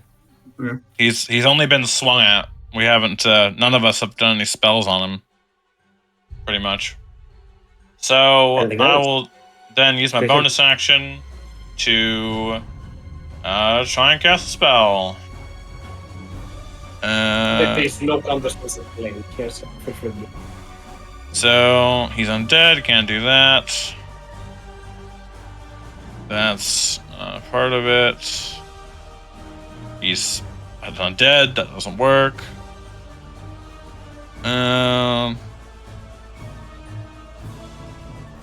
Why does that have to be a transmutation spell?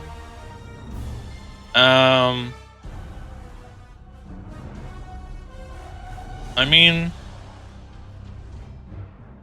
would be annoying.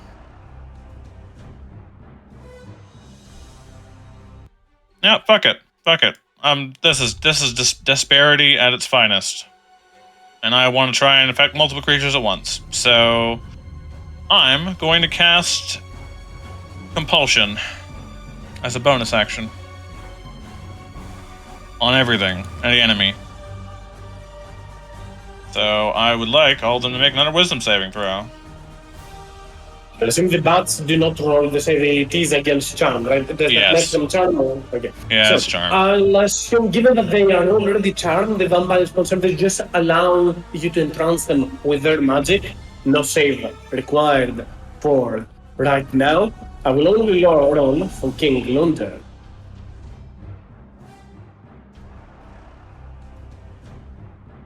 Once again, your magic, you continue to tap into the magic. However, a lot of thoughts go into your mind, thinking of what you can do, what is going on, how to do what you were tasked with, and your concentration wins in this occasion, allowing Linder for a mere moment to just overpower and show his force of will through.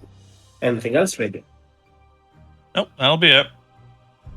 And King Lunder has a single attack that he can make, so he will this time turn and not use actually an attack, but rather grab Jethros away from the Hapsicot. Right now! Moving here, still grappled away from there. Out of here, he says, as right after that, the swarm of bats continues to flock around you, Jethros, and attempt to bite you. They'll wisdom save, but yeah. That is correct. I always forget that you have Sanctuary. They do has been just spiral around you and attempt to strike you, but fail to do so. Regardless, Lunder will focus. During my Sanctuary, does that work for us, forcing you to make saving throws, or?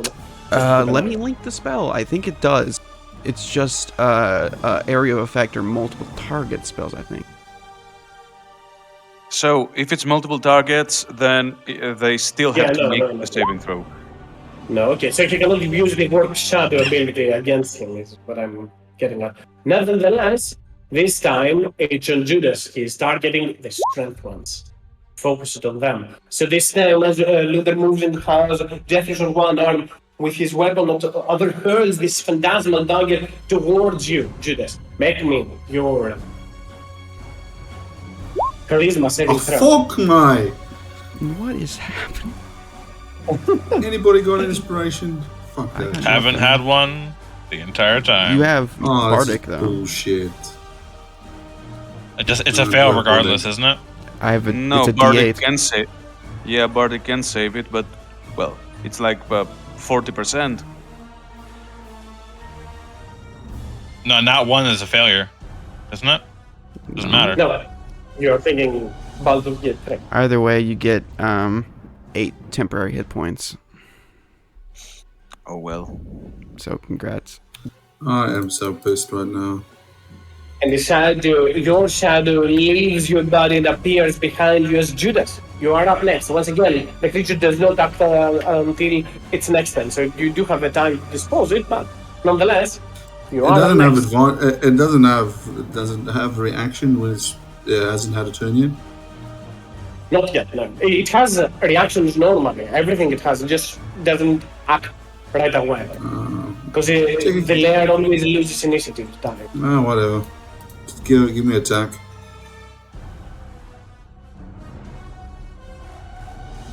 Yay! It does not.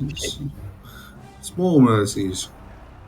Anyway, technically speaking, I get advantage, don't I? Because Jefferson and Luna are fighting. Nope. Or is Jefferson has not attacked King Lunder yet. Oh, that's so cool. Yeah, Even not if gonna. they're both for grappled? What? Doesn't change the fact that Jefferson is not really the center of attention of expecting a blow right now. Yeah, I know. I kind of find that stupid, but yeah, I get it. All good. And I'm not going to go back there. That's because I'm used to going right behind him. I just find that stupid. Anyway, reckless attack with the dagger. This Yay! time, that hit. Wisdom roll. DC 15. Where is the... Yeah. Come on. Mm. That is a fail. Let's see. This gives him disadvantage on all ability checks. Yep. Do I use a legendary action? You know what? You have been going through a lot to burn even the legendary action. I'll be gracious enough and use a legendary action for this. As gracious as that can be. Okay. You don't think it's needed? Okay. Bonus action, another because it hasn't hit prior. So this is the first time it hit. So bonus action, another load onto the dagger, and my second attack. DC 15. It is the next time that it hits. Did you use another bonus action? Sorry, Judas, I might have missed it. Yeah. Use another bonus action. Yeah. Oh yeah, because you missed on another turn. So Yeah. it's already No. Okay, so second, I'm not burning another legendary resource, so if it fails, and indeed it will fail, as the strike will curse on Lunar as you turn with your blade and strike at them, making them disadvantaged on all ability checks. I will do this. 2 damages. That's me.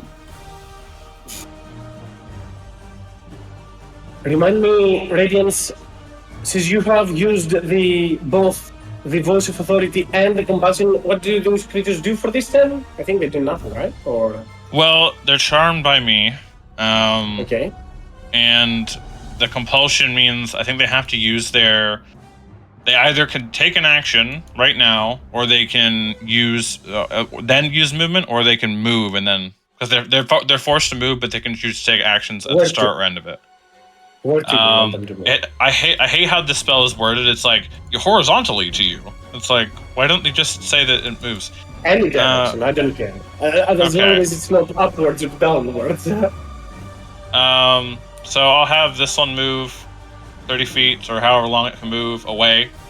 So the other one as well towards there. Both of them move towards the same direction. Okay, yeah. Okay. Well- So this one in. Oh, go ahead. If Vala blocks it, I will have it move somewhere else.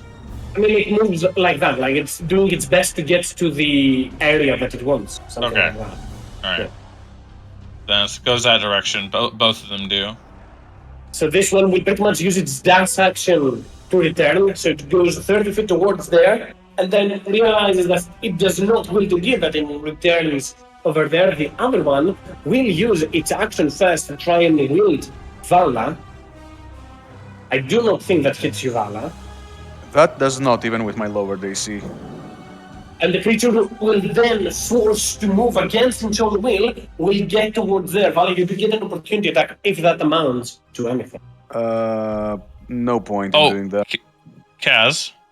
Go ahead. So it can take its action before it moves. I don't know if it says after it moves. So I don't know if it could. Here, I'll post it since my description is lacking. It's okay. I think it means that it can use the action prior, but doesn't prohibit them from taking it afterward. Well, they also have to use all of its movement. So if it dashes, does that not mean it's not using all of its movement?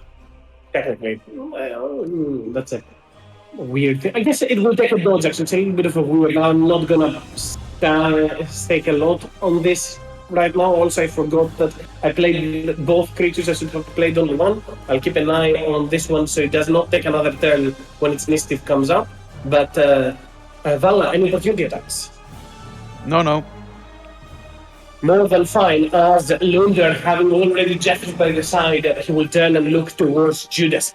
My disappointment, but this has ruined everything. He drops you, no longer grappling you, Jeffers, and grabs his weapon to slice and dice at you. Wisdom fell.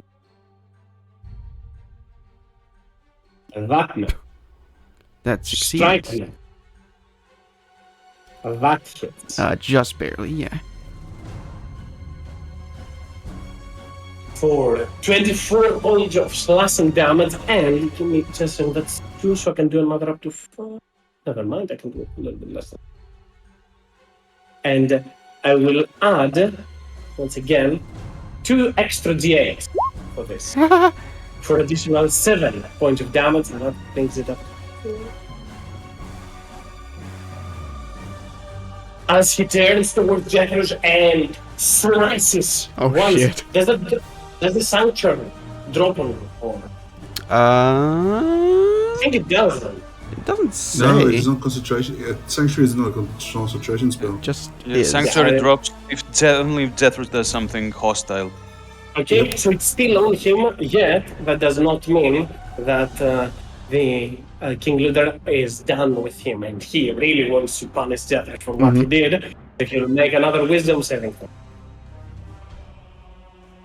You know what? I thought he really wants this. He will really go for it.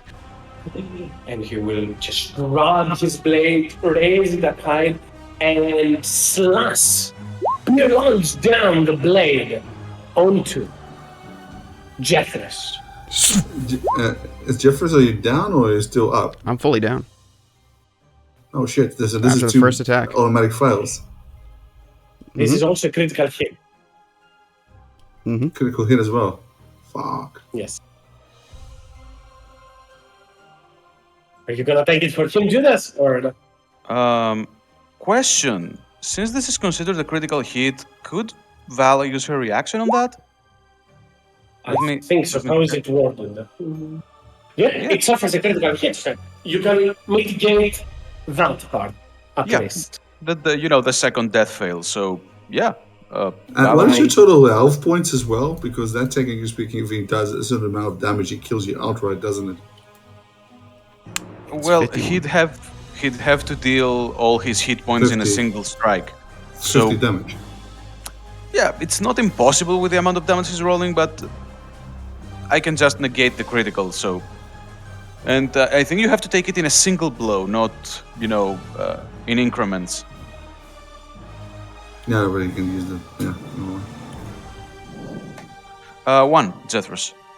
Okay, so Just do want I to do damage verify now with or? the GM just to make sure. If it is not a critical hit, which is not, in this case, it's only a single death saving throw failure. Thank you. Sorry. And just to Oh, keep is an it? eye on, before I roll the damage, Judas, are you taking the damage or not?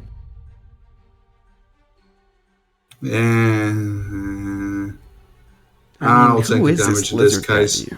No. I'll take the damage in this case. I was actually hoping for the crit because I wanted to use the other ability, the channeling divinity on him. But anyway, Salavi, I'll take the damage. Okay, so Judas, you take 24 points of damage as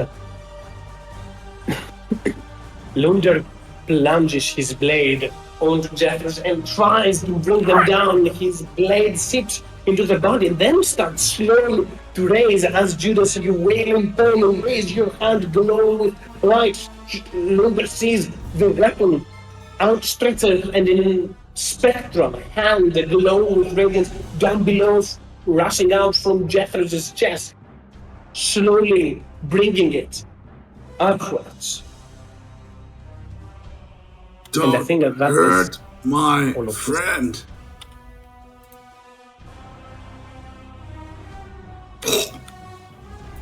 And the swarms of bats will continue through their last orders. This is on Goel. You did not reckless that they do not hit, and Harmony, you are up next. All right, I'm gonna freaking. So just to go back, sorry, 2 seconds. If he's down, why would I take the damage? In case he does go To over. save him from death saving throws and to also protect him from actually deleting, because you don't know how much damage he could do. He could do max damage and that could kill Jeffers from the spot. Harmon, have your turn. All right. Gonna attack this guy.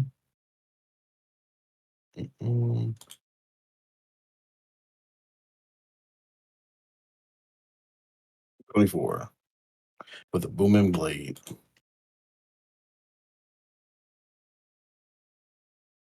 The definitely hits at the target, leaving them bloodied as with a single strike. And a burst of energy. The creature is very much wounded. All right, I want to attack him one more time. That hits.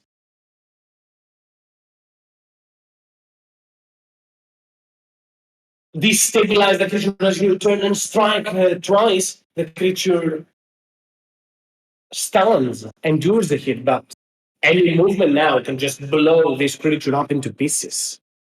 All right, and then I'm gonna move. And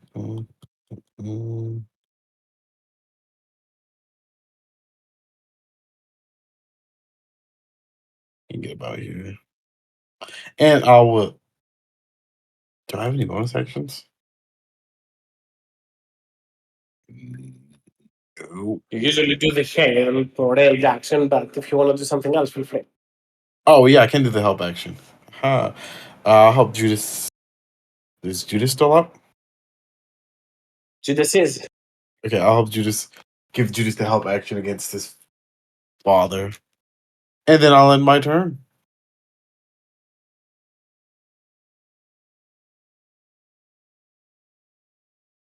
Harmony extends and rushes up forward as much as they can.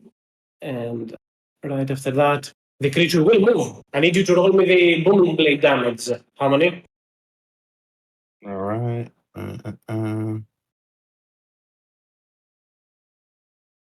Just the bottom one. Sadly, only 5 won't be enough to bring the creature down, but the creature continues its pursuit. It has done 10 feet of movement, will done 20, 30, and it will dash towards you as the angel from the other side sees Lunder in that spot notices where the other one went and will start flying downwards towards them, going after the club. Vala, you are up next. All right, and seeing that things are not very nice, Vala will hold her the ankh that's hanging from her belt, and she will channel its power to utilize its most powerful enchantment. So she will use an ascension charge and a 5th level spell slot. So her next 5th level spell or lower will be cast as if 4 extra spell levels were used. And she will turn to Radiance and say, I know this will sound like a bad joke, but keep me safe. I might be able to help us all.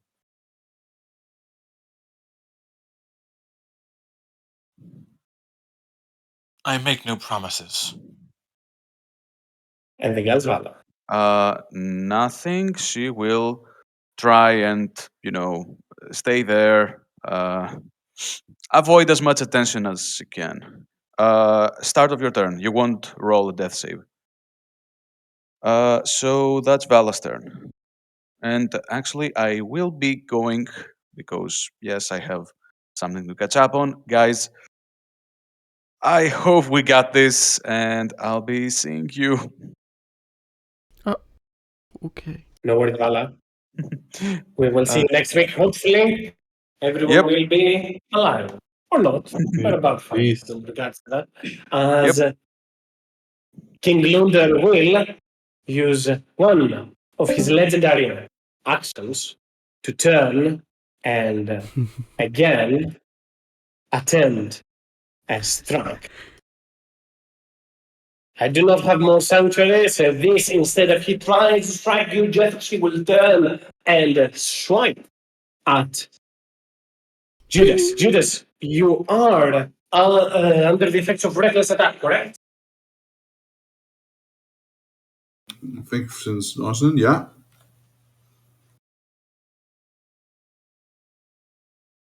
So he does get advantage on the attack roll against you,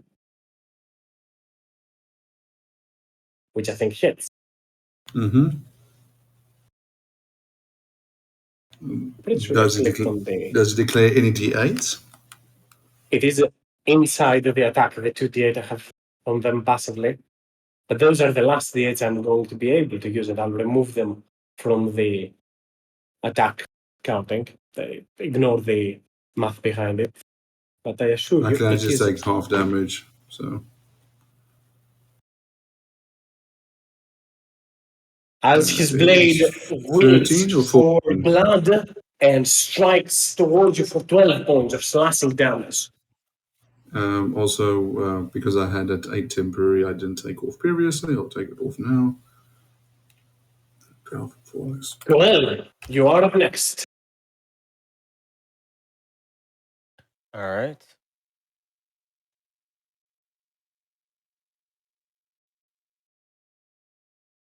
Straight at him.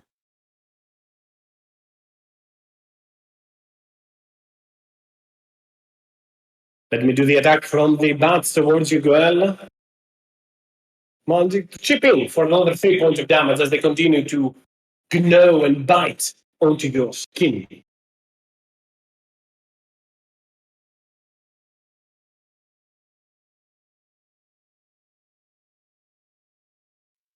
Bonus action attack. Ooh, very good bonus action.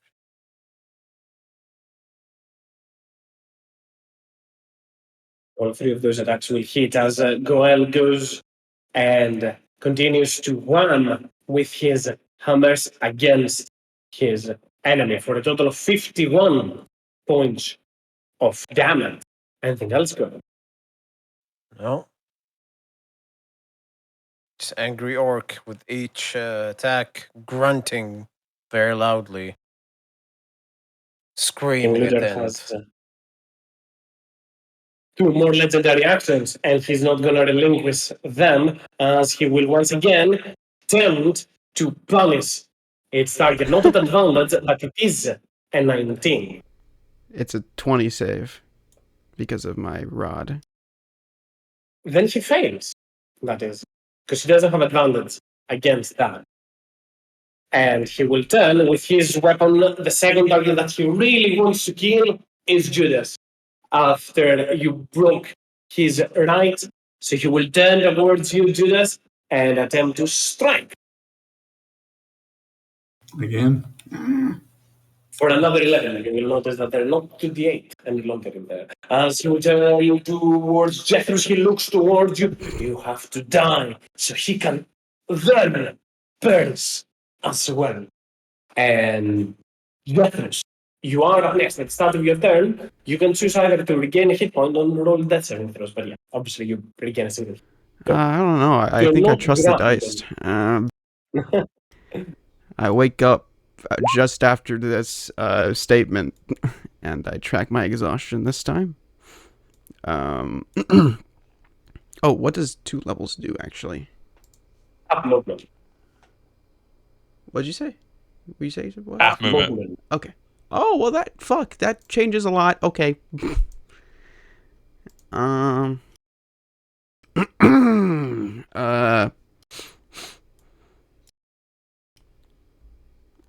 From my 1 hit point prone on the ground, how bad is King Lindar looking? He has been getting wrecked, but right now, he has eyes only for vengeance. Yeah, that makes He has sense. been blooded for a bit. Do I get the sense that if I wanted to, is the hole being gone, is that a permanent thing, or is that a thing I would have to be keeping up? The performance, you mean? Yeah. As far as you can tell, the opening in here definitely has seemed to ruin King Lunder's plan. Though the harpsichord is still playing. Yeah. I also just realized, because of my movement, I can't even make it back there anyway. So... let's see, I could suggest him, or I could do something else.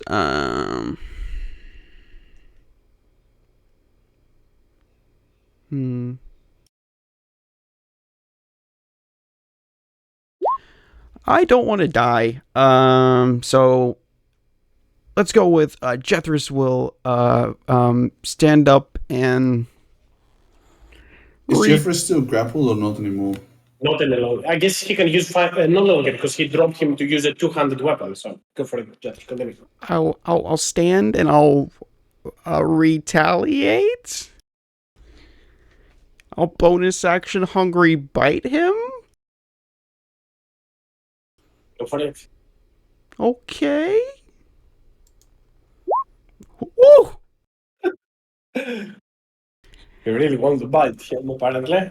No one hits me, bitch. And I'll try and take a chunk out of his arm that's holding the greatsword.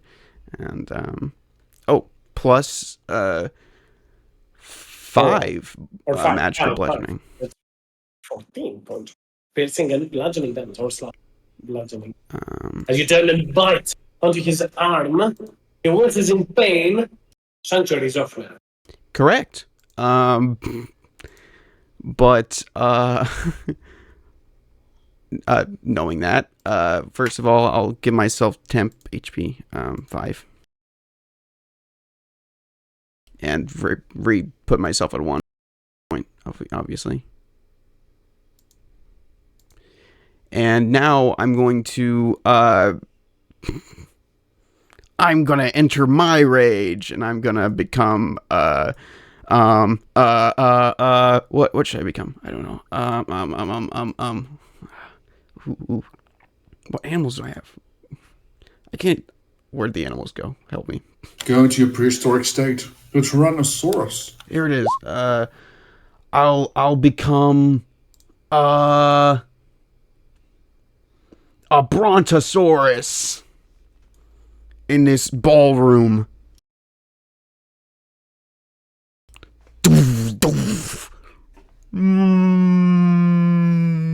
That makes an interesting question, yes. Break the roof. Like that scene in every like cartoon ever where the head of it just like breaks out through the roof.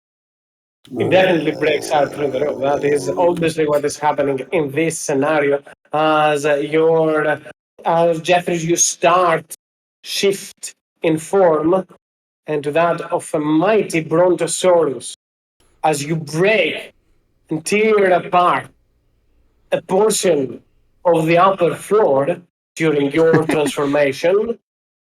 But you do have a lot of hit points. Yeah, it's not gonna matter if I have to make a con save, but yeah, my big brontosaurus head will loom over King Lundar threateningly, and I'll end my turn. I mean, you do get the Brontosaurus as con.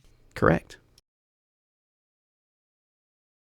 And King Lundar, seeing this mighty animal in front of him right now, will use his last legendary action. Fuck, he thinks to himself, and I guess there's no point in hitting the Brontosaurus at this point, or at the very least for now. So he will turn around and go for once again Judas. As this is the third one, right? I have been tracking. Yeah, the correct. last. He then takes 3. Each turn he plays, he gets 3 of them back. So he will turn towards you, Judas, and instead of actually slicing you with his blade, he will attempt to reach and grapple you once anew, dealing no damage, but grappling you. The DC for that, given that he has this advantage, is 17.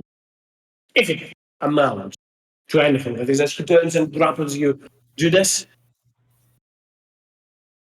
the creature in here does not get a turn because I played it prior when Radiance's ability. I forgot to reroll their wisdom saving throws. Give me a second to do so. As Radiance, you are up next.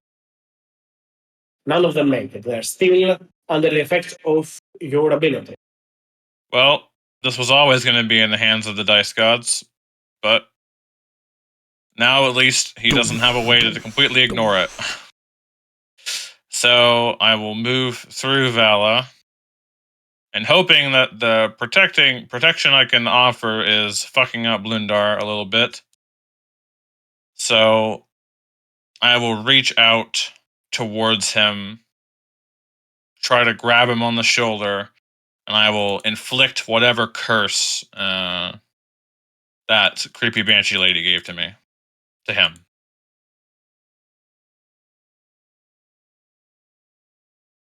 You move towards them, Radiance, and as you put your hand onto their body, they start shining with light. I need to make a wisdom saving throw once. I knew. Though, I think, give me a second. This DC is a little bit higher than yours. It's a DC 19. So let's see.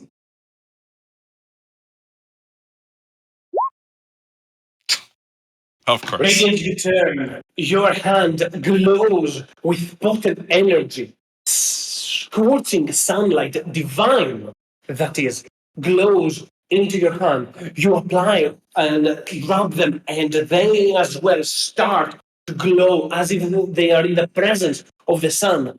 From their body, you see the light starting to shining through them. Lunda drops his weapon for even a moment or so as he just roars and tries to steal, brace for this curse. He uses his last remaining strength and resolve to protect themselves from it. Barely managing to. If that would work, then they would be under sunlight for the next many hours.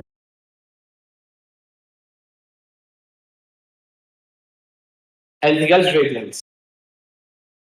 No. The thing I was charging up for this entire time waiting for, that's all good. That is good, and whatnot. in this occasion, but nonetheless, the swarm of bats continues, doesn't need to move, continues attacking the brontosaurs that they are themselves towards. Oh, This is no. does that thing hit you? It does not. I don't believe it pierces your hide. 15 natural armor. Take that. The shadow moves towards its target and will attempt to strike at Judas with advantage, sadly, because Judas did represent his own flank in this occasion. Judas, you take 4 points of necrotic, but also your strength takes a dip. How big of a dip? 3 points of strength. As you take 4 points of energy, the creature starts to seep life from you. Seeing that the brontosaurus is going nowhere, you will see that Lunder starts to become incorporeal.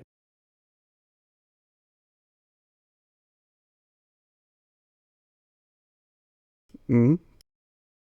And he will use his spectral movement as he becomes transparent, like that of a ghost, preparing to move further. Judas, you are up next. He just puffed away. Not yet, no. This is a layer action. He doesn't move. It's on his next turn. Oh, I got a strength 9 to go old, don't worry. I was like, fuck. The only problem I have here is that guy's exactly on my back, so I can't move around without taking another attack. You're also grappled, so you cannot move right now. Yeah, glorious. As well. Wow. Well, I get advantage anyway.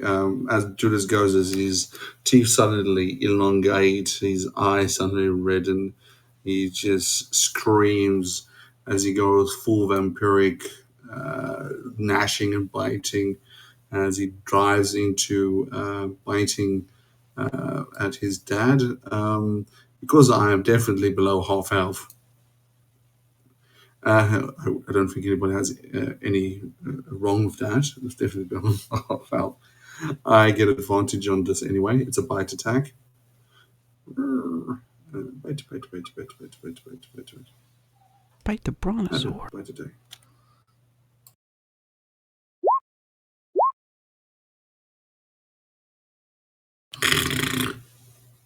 That definitely hits. And I get, wow, that's a horrible freaking roll there. But that's HP. That's HP. I'm not going to say no to HP. And he'll do that again.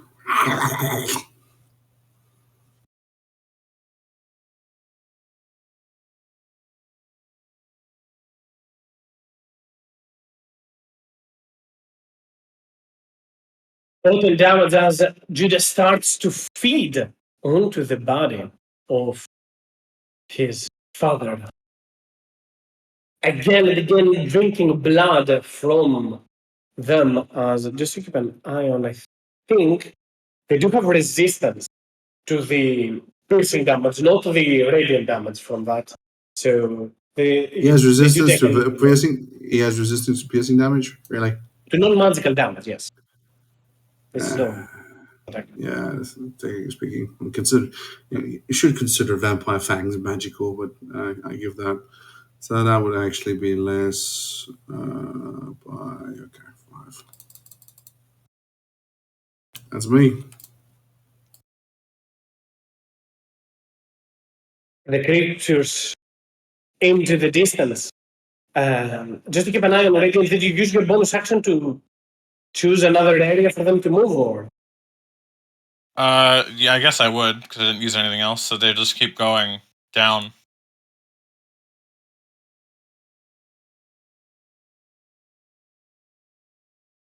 Once again, I play them together. I will recall that as an error of mine. Doesn't change much. I will roll the wisdom saving throws. None of them make it still, as Lundar holding Judas on the one hand and with all of the targets in front of him will plan as Judas is biting him, he will just turn around with his neck and bite back at them as well. And you didn't reckless this time, so it's normal attacks, right, Yep. Judas? Is he in bad Or form? No. or vampire. He's in vampire. As 6 and 5, that's 11 points of damage because you take half and half, and you don't your hit points are not reduced as he turns and bites you once to regain some healing himself. As he will then he cannot make another bite attack. Only one of them can be. As he looks towards you, Judas, as his attempts to stop the lot of you lay bare. He will let go of the grapple. Hmm. He will grab his blade and Mhm. attempt to plunge it in you.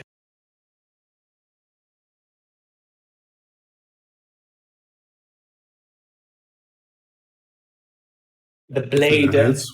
wheels for blood, and Judas, you take 9 points of slashing as your father strikes towards you with all of his might and all of his anger. If I am going down, I will take what is mine away from me. Strikes at you, I'm down. leaving the blade in here. He lets go of the weapon as Judas falls to the ground. Either way, this is how it ends for you. He will speak. And right after that, bats will surround the next, well, I guess the bigger target. So they go towards there.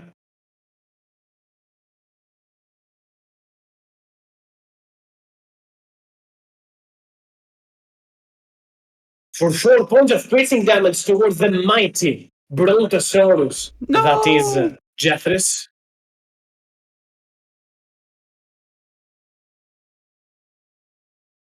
Normal. Though you definitely make the saving throw against that one. And Harmony, you are up next. All right. Can I jump on the back of the dinosaur and attack the bats from the back of the dinosaur? That's More than fine. Go for it. Tail swings by just further enough that you can jump upon it. I'm gonna do like a reverse Fred Flintstone up the tail, slide up the tail, and then start attacking these bats. I'm gonna attack the weaker looking group first. Can I booming blade a swarm? You can, definitely.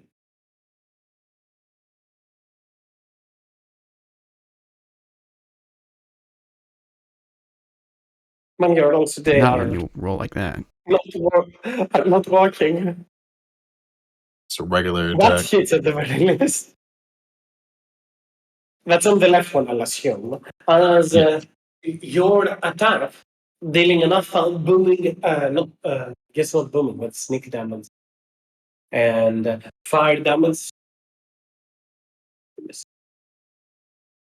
You would know it would be awesome now if we could have summoned like a hidden compartment or something of like holy water.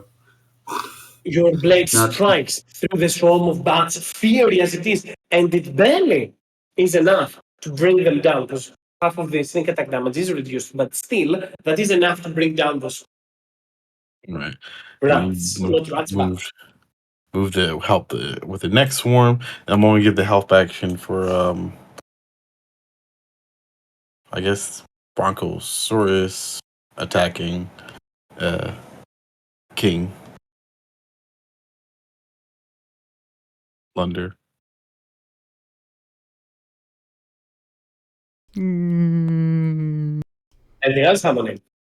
No, oh, I'm sorry. Yeah, no, with that, I'll end my turn. The seventh will creep up and reach closer towards Radiance. This time trying to strike at her. I think that hits you, Radiance. It Do you does. only take 7 points of necrotic damage, though I need a DC 10 for your compulsions.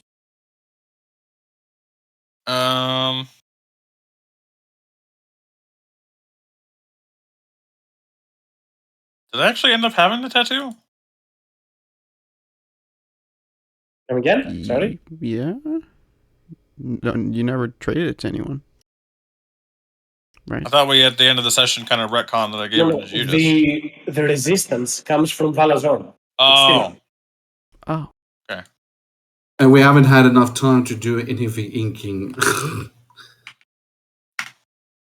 Minus 7. remember, So remember we got it from the brother, and I mean we haven't had a rest. You had a sorceress after that, but yeah. I guess Change it compulsion when- is the one that saves. Apparently, Not my you 7th really level need- Sunbeam. Well, he went all out on that because that was problematic for him. I cannot fault him for that. As right after that, it is Vala's turn, and as she stands onto the spot with the ink glowing, she will slowly bring it to her eye level and expel a potent wave of healing energy.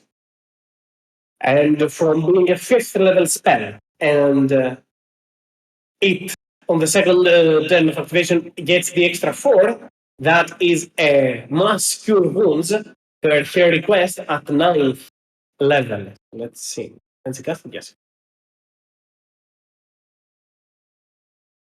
4. 43 points of healing to Radiance, Gwen, Harmony, herself, and the kicker, that is, Judas. You do not regain 43. I think you regain just the full amount. Give me a second. Yes.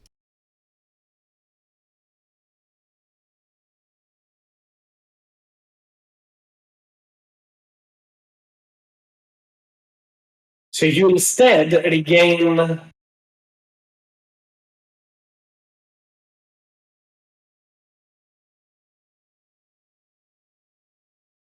60 points of healing. The max amount from that. Hey, can Vala heal the Brachiosaurus? Because I actually have never been hit. It can also heal the Brachiosaurus, but Brachiosaurus is nearly at full as well. I heal for 4 hit Sadly- points. Yeah, sadly, it doesn't Oh. heal through the Brachiosaurus into Zephyrus. That would have been great, but it doesn't work like that, sadly, for them. As the potent healing energy from one expels around, aiding all of your allies. Seeing that, King Lunder starts to turn a little bit on the retreat. And with a legendary action, he will start moving. Whatever. And Goel, you are up next. You just regained 43 points of healing, Goel, to keep an eye on.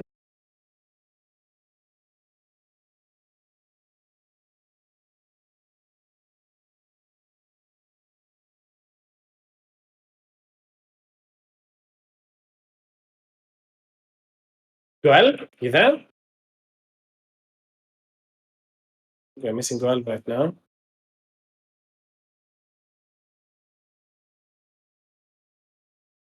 It is fine, as given that Goel is nearly before the top of initiatives, we can take a quick 10-minute break to prepare ourselves for the next of this encounter or for whatever it is that remains. So take 10 minutes and be back for the rest.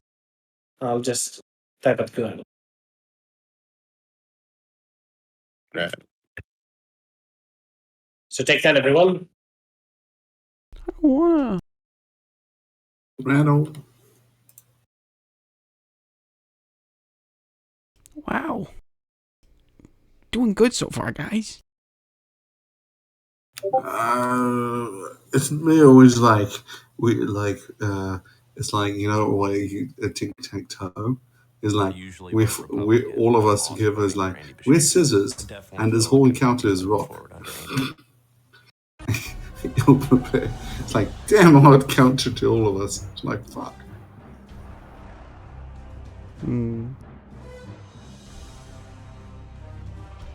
I had two options. I could have either polymorphed myself or suggest him to go to bed. I think that's where he's going. Yeah. Yeah, I was he's more going just to his layers. so that we could heal up while we're going there. Welcome back, Goel. We went on break. Oh, okay. He went through a wall. Yeah, He's no clipping. motherfucker. He's using command. Yeah, no clip. Yeah, fucking bastard. Ugh. Axe. No achievements for him. Yeah. Oh my word. Oh, so frustrating. I'm curious to see what Angel Lady thinks of Nagpa being trapped now. Yeah, I'm just wondering. That I- blindness spell. How long does it last? Or It lasted until the end of their next turn, I think. well, why is she still gone then? No, she's not gone. She fell to the floor when the thing disappeared. Oh, no, I'm talking your our ally.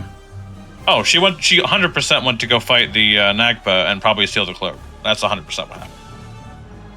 Oh, this would probably be uncanon.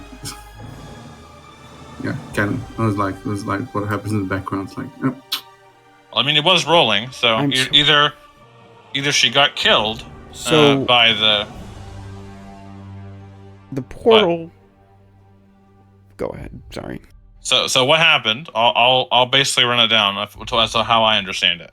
When you did the harpsichord thing, the first thing that happened was it got rid of the floaty effect. Then she fell. Then the portal disappeared. She fell through the hole that was still there, and then the hole closed up behind her. But the angle went after her, so the portal Correct. is coming to the same plane, not the material plane.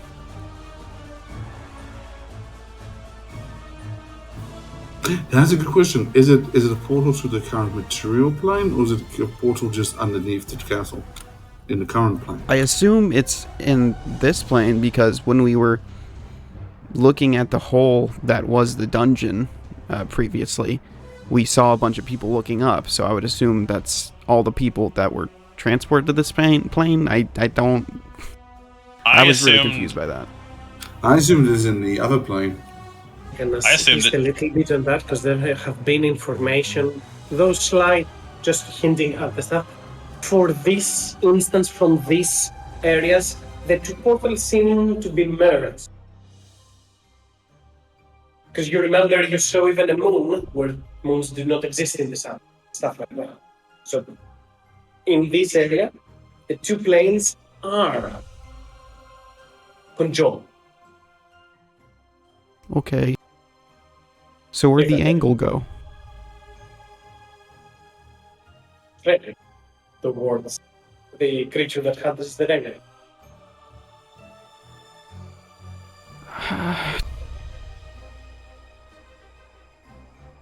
So was there another portal? I'm sorry. It's a two-way street, technically. Connects here with down below, so it can amass, grab, whatever it is that they wanted to do in here, upwards. Just funnel everything. Right. So there was this portal that I closed, and there was another portal as well that the angle used, or the angle used the portal before it closed. Like, No, it was a rift less than two portals that connect each other, like a rift that, like a sky beam from above, as the citadel is, and down below. Not a sky beam, but you get the idea. Something like that, if it helps. It's a 3D portal. Yes. Hopefully not It's cylindrical. Geometry is the last. So is there still a big hole right here? No. No. It is confusing. In my head, it's very, very simple, but apparently I have not conveyed that very. But it Very was not precise. conveyed well. Problem. With regards to the portal, how it functions, in a sense. Jethris, you don't need to know how it happened. You just need to know I'm a they're brontosaurus right now. I don't know shit. They just are. They're out there fighting away. I'm gonna go. Angle's be right gone. back now. That's what brontosaurus thinks. I can tell you that the fight between the angel and the magpie is a little bit of a nail biter. Good thing the angel has resistant necrotic damage, but still, no boy.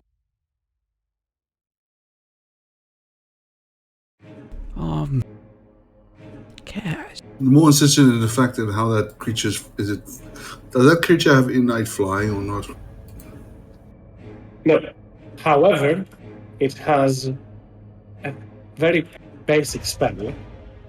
It's called Fly. And it cannot fall thousands of miles in a single turn. It falls 500 feet each turn.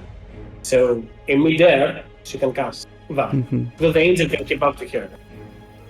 Well, it has the other, and it's also a concentration, so it can just basically be hit, lose concentration, fall. I can tell you that she made a DC 20 on second throw. I can't remember that. It was insane. Give me a second. I have a question. Could a gargantuan dinosaur feasibly use its weight to go up on its hind legs and stomp through the floor? Break the wall or go below? Go below, because that's where the coffin is. Both. Yes. Okay. Just for when it happens.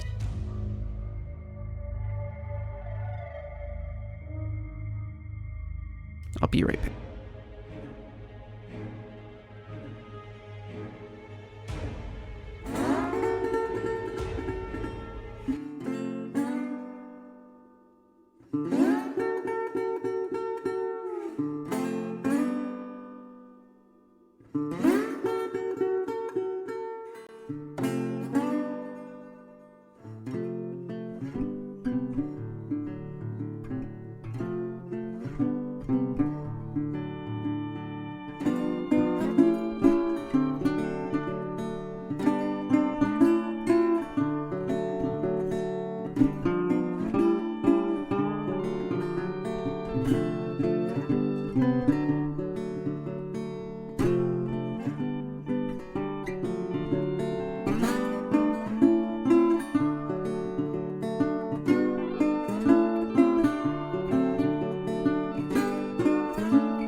Are we back? Waiting on you, and Harmony, we should be good to go. Harmony is back as well, so with everyone in here then, go ahead. You go first. You just saw Lunder phase through the wall.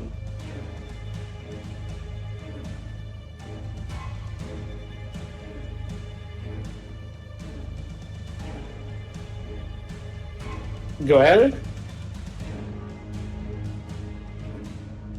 Go AFK now.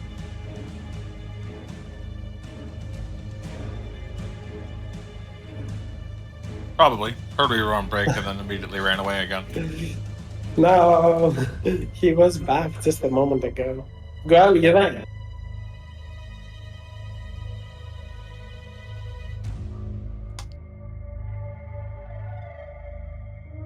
I'll just let him. Yeah, He'll have come your back. turn. And he'll come Okay. back and say, "Did you skip my turn?" I'll add him here.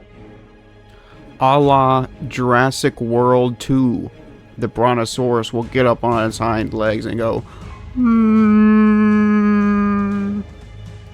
And The top of the remembering, ceiling starts to crumble as the Brontosaurus raises themselves upward. Debris start to fall. Flashback to everyone how this last time one. no. And remembering, at least the only thing I remember really is that the thing he wants to go to downstairs. So I will use my full weight and bring my huge Brontosaurus feet down onto the ground and try and make a passageway to get down quicker. And whatever check that is, or attack roll, I have advantage because I have a really encouraging tiefling on my back. Go with advantage. Make me an athletics or strength check. I'm not sure if you have proficiency in any of them. So. Just strength, I think. Oh, advantage. Whatever. 22. That should be more than enough to create a gap below you and break through there. People can move downwards as well as you are in the midst of the debris, somewhat restrained. But you cannot physically move downwards because your full torso is the probably the height of the room as well. Welcome back. Well, after Jethros, have your turn. Let's keep your turn so I can move to Jethros and I'm back on you. No worries, it happens.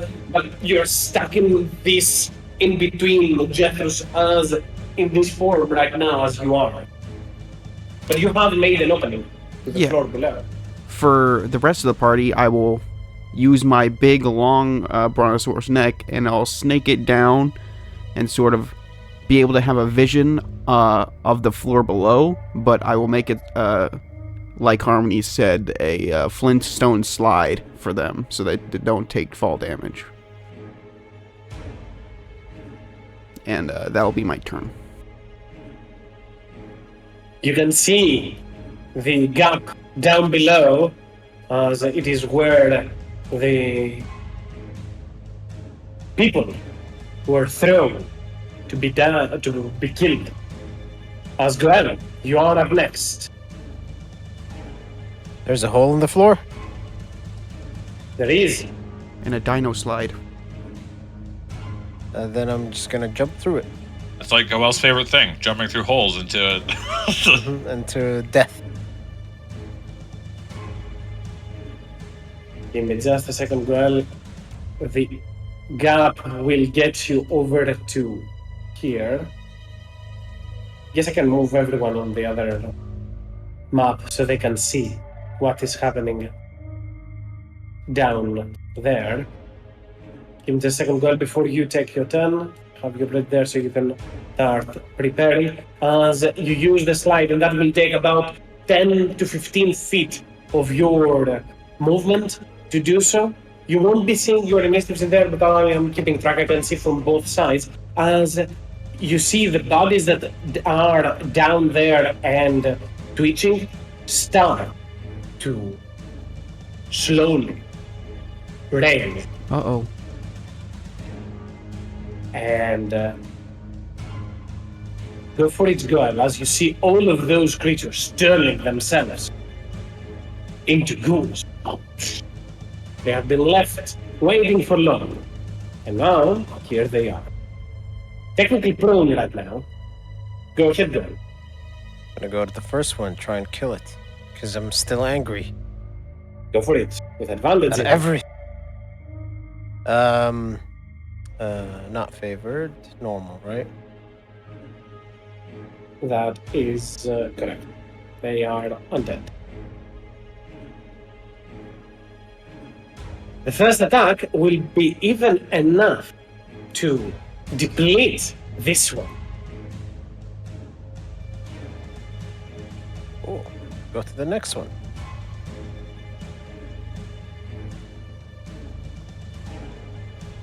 Ooh. Dang. Down actually that barely kills it, but because it has 23 hit points, but that is enough. Keep in mind how much movement you've used. You came from here, that was 15 feet, 25, 35, 40 to here, to where you are right now. I have 45. So you have 5 more feet. I'll go to the next one with my bonus action attack. That hits. Ooh, minimum roll. And indeed, the creature in front of you stands as you turn and snap on its kneecaps. Anything else good? Just scream at the one in front of me. It's hard And to distinguish which one is the monster here. But it's probably cool. for someone down below, that certainly is the issue in there. But nonetheless, Jeffers, you are up next. I already did my turn. Jeffers, sorry, you had your turn. King Luther continues his movement, phasing through areas himself, just transparent, incorporeal as he is. And the creature down here continues to move in the direction that, whoops, no, this was the one that I already did in previous turn. Radiance, you are up next.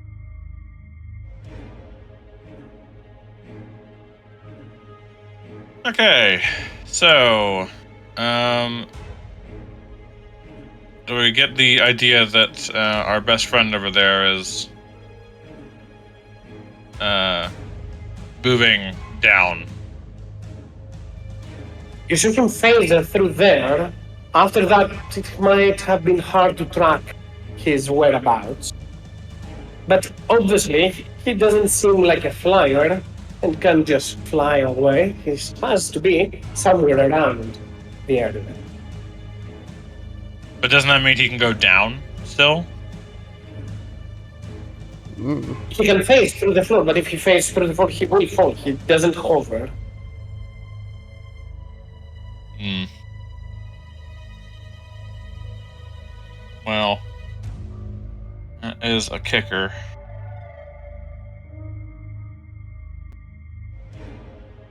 How far is the stairs again? It's like all the way that way, sort of thing. Bookcase. I can Bookcase? tell you the exact distance is about 90 feet. Okay. So just for reference, I think all the doors are open, yeah? Like we Yes. didn't close doors behind us, pretty much. Nope. So what I'll do is I will move 30 feet to here because this will catch most of the room. I don't know where he is. From where I am, I can't really see him. So I will smack the center of a dawn spell right there.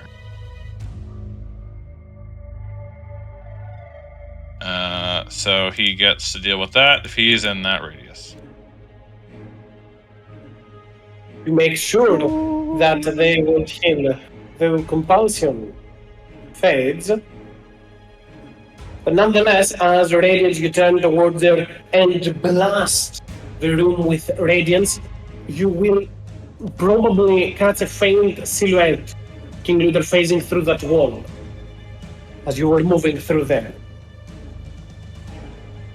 And did he get hit? It should expand if he's in there, which I think he barely is. Give me a second. Oh, no, what I wanted to check.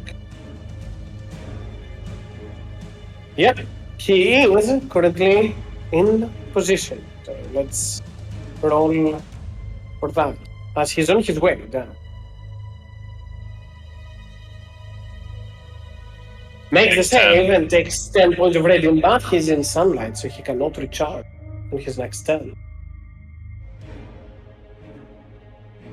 And anything else, Radiance? Nope, that's it. The lair actions strike once again, and seeing what you're trying to do, he will once again use this to shut the door in front of you, Radiance. It's destroyed though, isn't it? Yeah, isn't that door fucked? Oh That wait, is correct. This one, I guess it it was is still under halfway the because same Val effect. crawled through. It right? was halfway, yeah. But the other one in there will close. The one that you came through, in the bookcase, that is.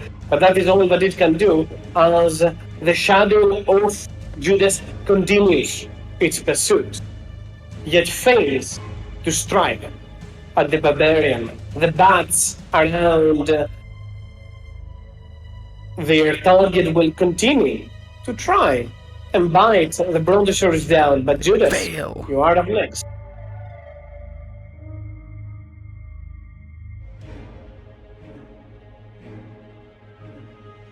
Judas, there's an opening around below you, and there's a path towards there, though you did hear some doors getting clogged. What do you do, Judas?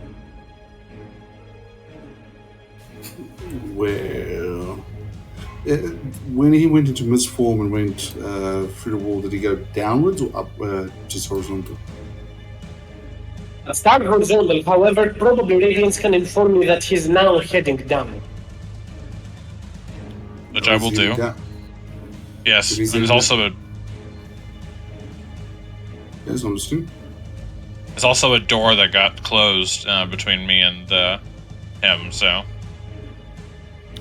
But I have these two enemies in front of me as well.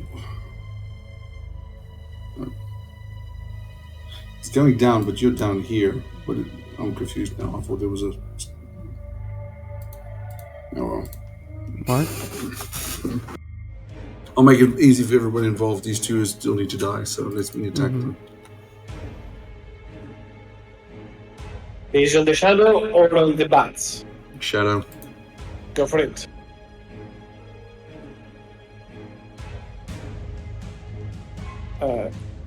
Both of them will hit. Doesn't change much though. I think your strength is a little bit lower. Do you have +2 strength right now?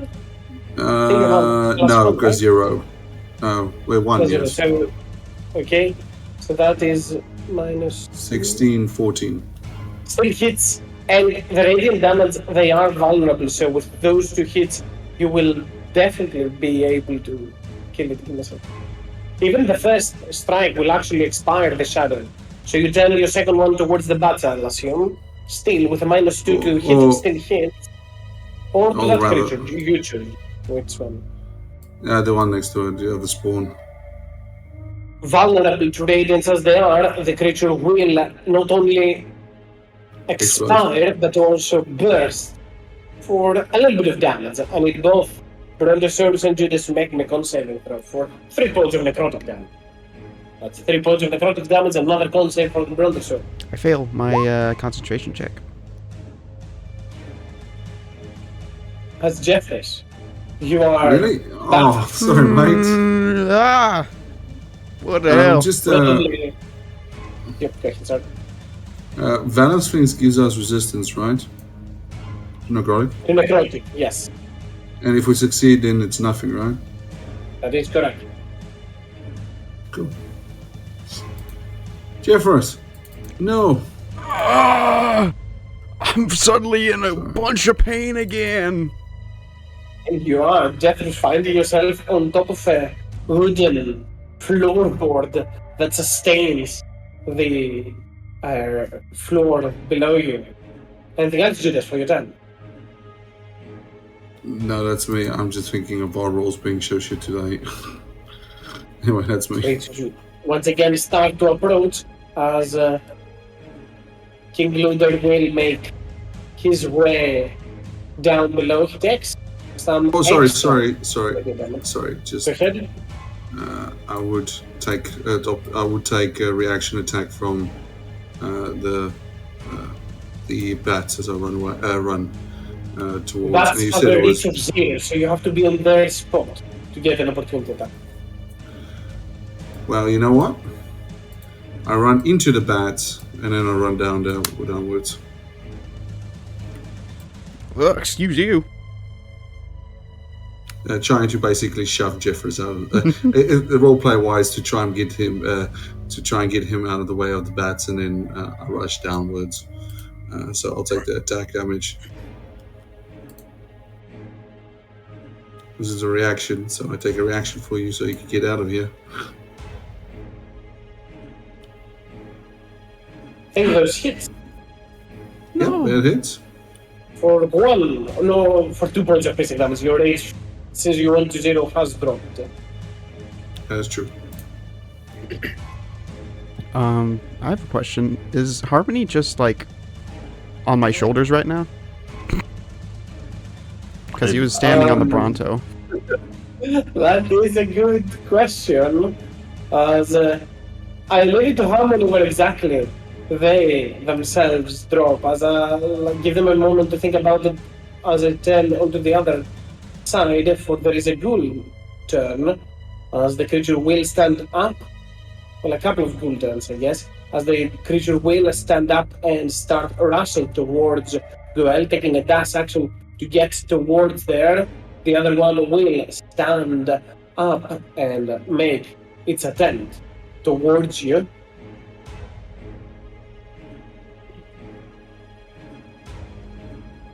You didn't recklessly attack, they were prone, so the attack will miss as more of those creatures just rush towards Goel with a dash action to try and get towards them. And Harmony, we are back on the upper floor, as either you are on top of Jethros, or you just, as the Brontosaurus drop, you stabilized and balanced on top of a wooden floorboard. Yeah, I have with Blade Song, I have advantage to acrobatics, so I'll probably just land. Wait, how strong is he? Could he hold me? There's only one way to find out. Okay, I stand on. No, because he's dying, so I'll just drop off. Let me attack these bats to get off them. Where everybody else going? What's the running? Well, Goel slid down the Brontosaurus neck, but Oh, now man, that's Judas gone. and Radiance. Judas is moving towards there where King Lunder supposedly went, given that Radiance did catch a glimpse of them. So both ways can lead to Lunder, different ways. I'll save Jethros. I'm gonna attack the bats. This one, I promise you, I'm gonna hit. 15 hit. It hits. Your rolls today have been very good. Low I damage. don't know what to say. Still is enough because there is thunder and fire damage, which the swarm does not resist. As you turn with your weapon and with whatever left magic there is there, a burst of fire and pure and no arcane energy will deplete the last of the bats and force them to scatter away. I guess the motivation I needed to hit was not hitting Jethros. Alright, let's see if we can chase this guy down. 5, 10, 15, 29, 30, 35, 40. I don't see him. Radiance pointed earlier on that they went through there, through the mystery book. Oh, they went through the door. Okay, I'm sorry. Yes. Alright, action, bonus action. Yeah, I can't see any enemies, so I can't even extend my bonus action. So, is this guy alive? This one is. Surprisingly, for all that. It's fucking still around. All right, I'm gonna end my turn. Use my movement speed. As Vala being up next, let's see what she has and what she can spare. Little to nothing. But, at the very least, she will turn and seeing that she is in good spirits, she will turn towards you, Jethros, and man, how does that work?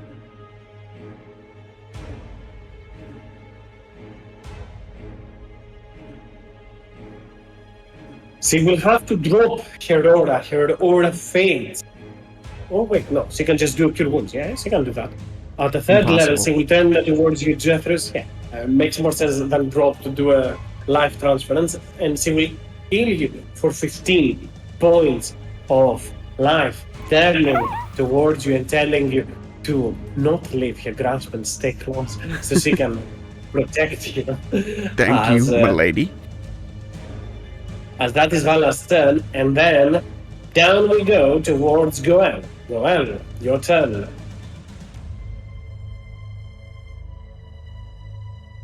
Alrighty. I will attack the one that's bloodied first. Actually, I won't. Which one attacked me? The one that is blooded, actually. Oh. The other ones had to die. Then I'll attack that one. This time it is reckless, right? Yes, yes. 17 hits.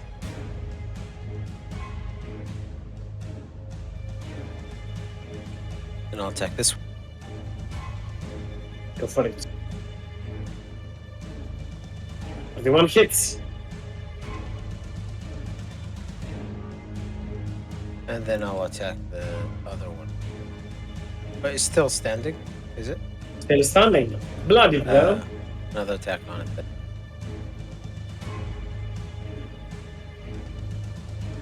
I don't think it's gonna be standing now. Not any longer.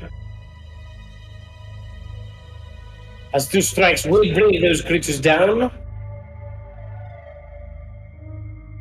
And things else good. Okay. Jethros, you are up above. Just well, 2 things. First, go on.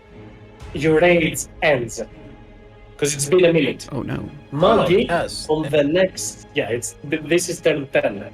As Monkey on their next turn, they're free from the paralysis because that was the second turn of Lady Raven. It lasts for a full minute. Can be. Good, because I've forgotten to roll for him many times, and I don't even think he'll succeed in a roll anyways. So, let's see. Jethros, will,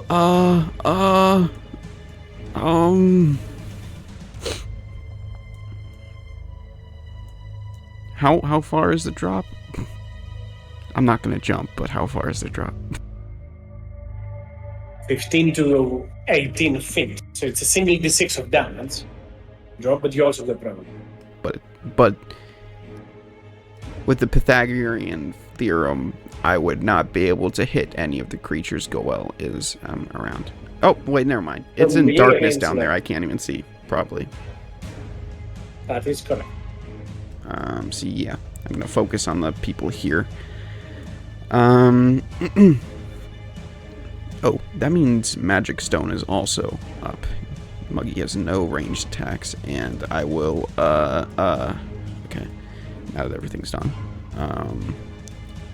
take a defensive position over Vala, like she's the one that needs it, and, I will, I guess, how... Is this guy 120 feet away from me? No. I shoot him with some mineral shots. For it. I will.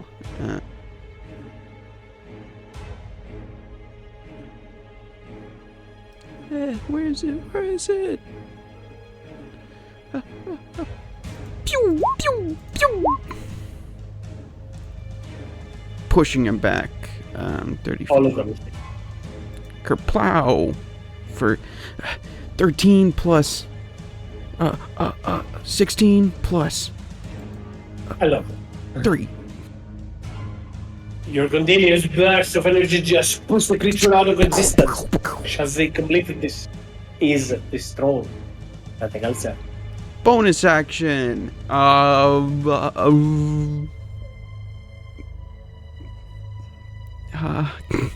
I hungry bite Vala. No, I won't do that. Who needs a bardic right now? I guess. Oh, Goel, obviously, because he's fighting the things that are gonna melt his skin off. I will scream down to Goel. Goel, you don't have a pretty face to start with. Don't make it even worse. And I'll bardically inspire you, Goel. Sounded like a vicious mockery, but it is a drop of inspiration and radiance. You are up next. Okay. So this is the kicker. He closed the door like an asshole. Am I to believe that this spell specifically goes through full cover? Because it technically doesn't have it doesn't really have a center. It's just a cylinder. And it's not like a point that I see. It's just a point within range. It's just like an area within range.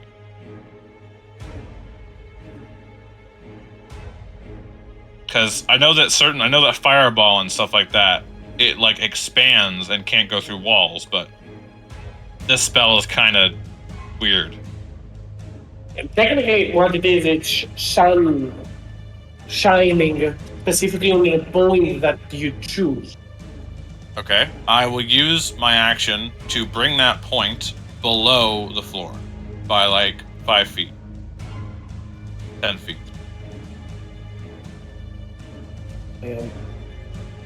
I'm not sure how that works. It says a point within range, and it just says I can move it. It doesn't say I have to move it somewhere I can see. Based how it is worded, I think you are correct. Just to do a quick check.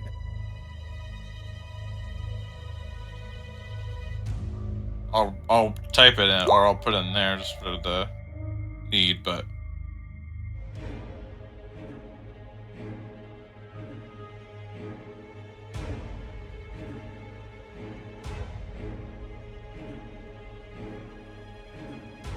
I think I have a tweet from Jeremy Crawford in regards to that. Doesn't extend through.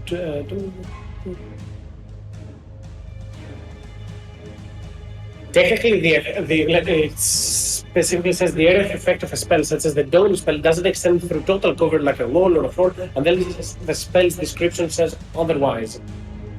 So technically, the dome cannot go through there. You can, however, reposition it. Right, so I'm From gonna here, like from the gap down below, because it is a tall cylinder. The cylinder is right behind you, not behind you, right above you, as it slams down towards that. Or you need to create an opening onto that side for the dawn spell to just shine down below.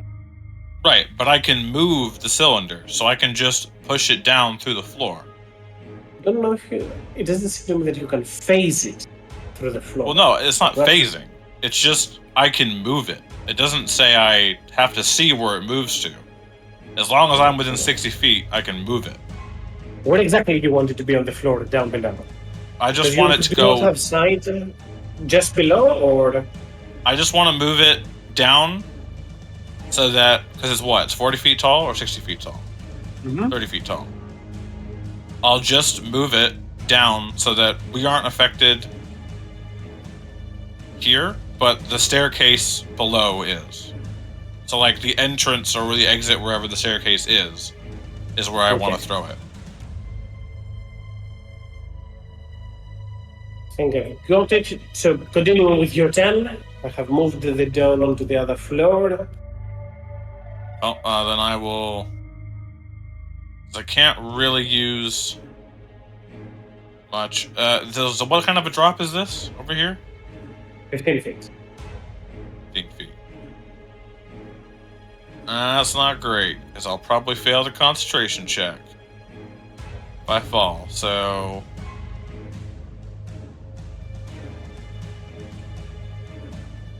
then I will move.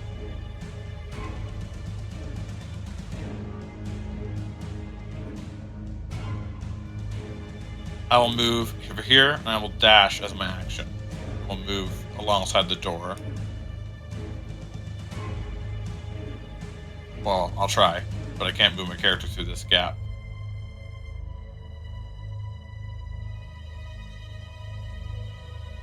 Which oh, I see how you mean. Yeah, you should be able to do so.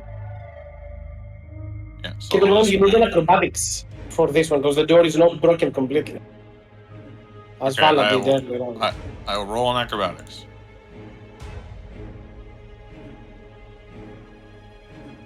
You might have to I'll inspiration. attempt. Go for it.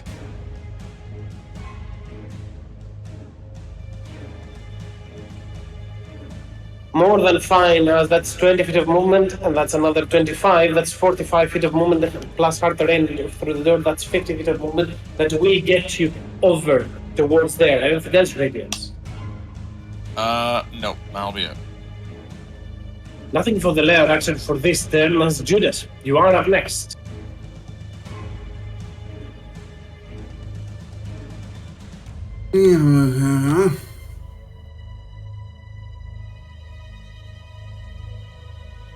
Keep in mind, you have to make an acrobatic check to go through there. The door is not completely broken; it has been damaged. Or you can make an attack towards the door to deplete it. I'm just curious. Okay.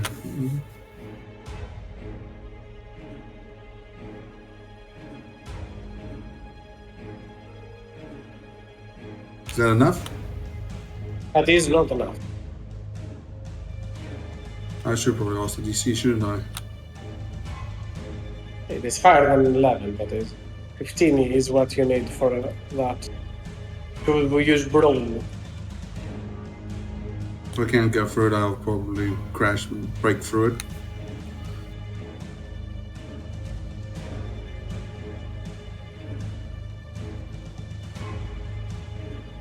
I don't even think I hit it.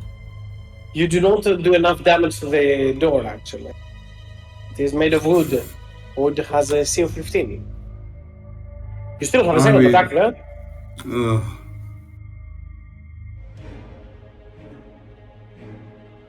There is no door in front of you. Frustrated, Judas runs, tries to get through the door.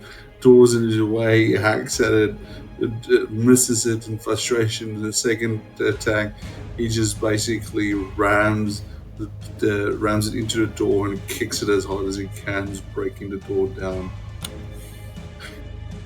Good it wasn't Dragonwood.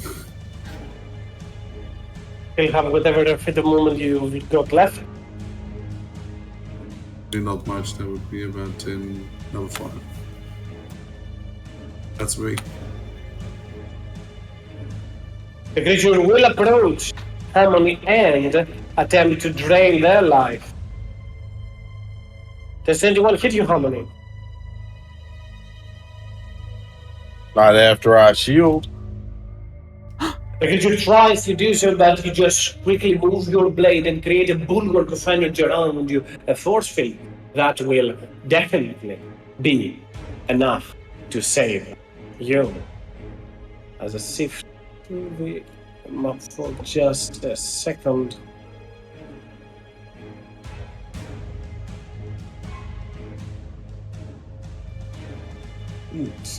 Well, you will hear movement on the chamber up ahead as the ghoul right next towards you will attempt to claw you. Though your harsh skin will not be damaged that easily. And Harmony, you are up next. All right. I'm gonna say, listen, I don't know what stake you got going on in this, but you could have just sat in the corner and made it through this whole thing unscathed. I just want you to know you You've done this to yourself. And I'm gonna fuck, please let me hit, cause I can't talk shit and then miss. What is Okay. this? Is the AC actually? The very least you're lucky on that. What's his AC? Or I mean, what did it hit? So it hits. Oh, okay. That would have been embarrassing.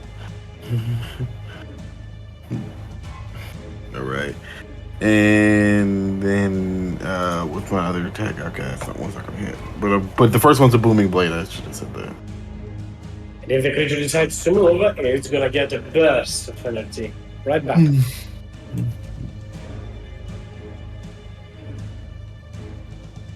Which door? I'm not gonna be able to move this more this turn.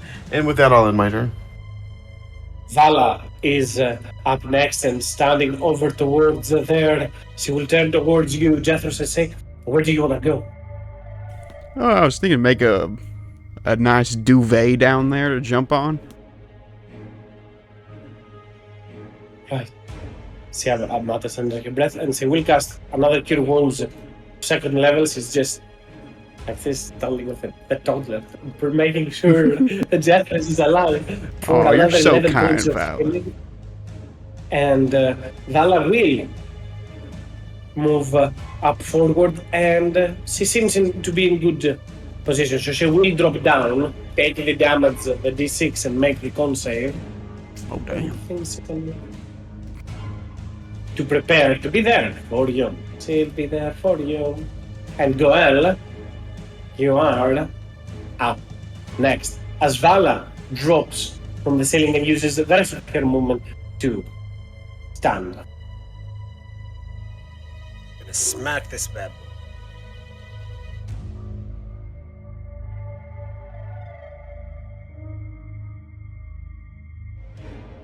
boy. Oh, Somehow alive.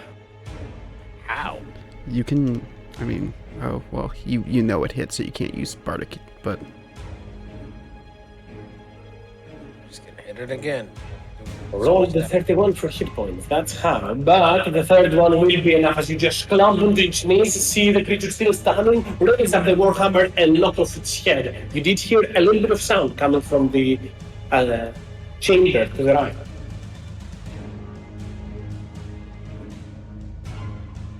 Then I will do 45.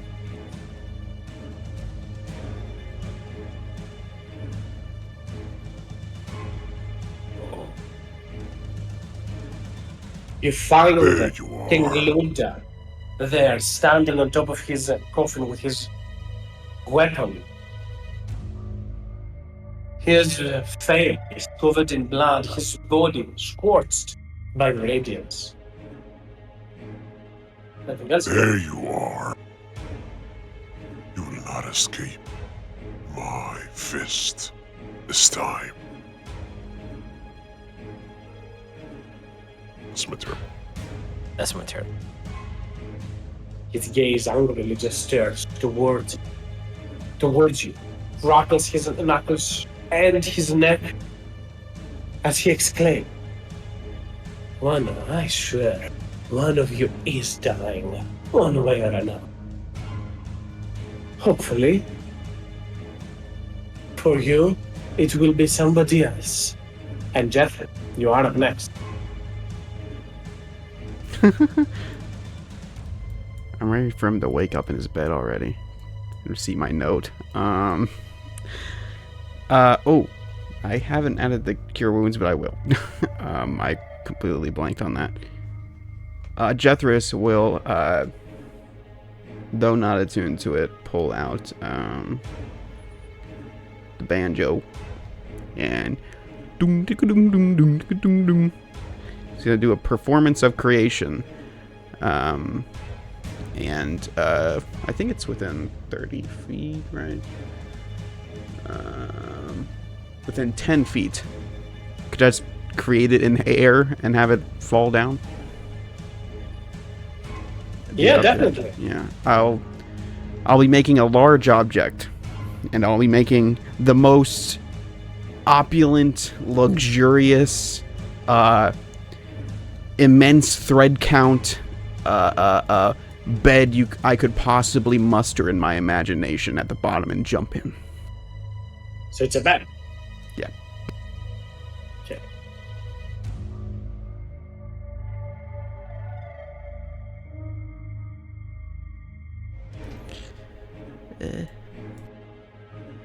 And I'll just command Muggy to follow me behind. I don't know how far he's gonna be walking, but yeah.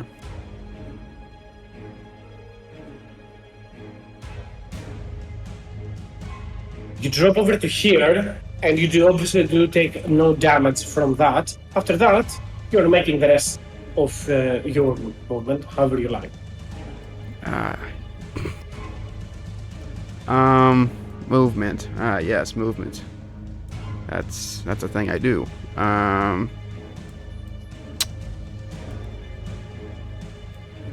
I'll just for a moment I'll enjoy the luxurious feathery down of the pillows, but then I will hop out of bed, and I will move this way. Do I have 15 feet because I was in bed, or? You have 10 more feet. You used 5 to jump down, and you still have another 10 because your movement speed is up. And that's my turn. Just telling Muggy to, actually, I'm gonna tell Muggy to fly down the stairs because it seems like that's closer.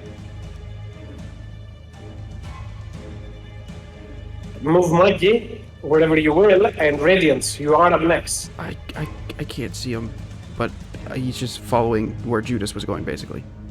Sorry. Okay. No worries. I'll put Mikey a little bit forward, and Radiance, you are up next. On the other map, I would be trying to get to the door. That is correct. I thought I pulled everyone. I just went myself on the other map. Here you are. You need, I think, an athletics DC 20. Yeah. Oh, so only impossible for me.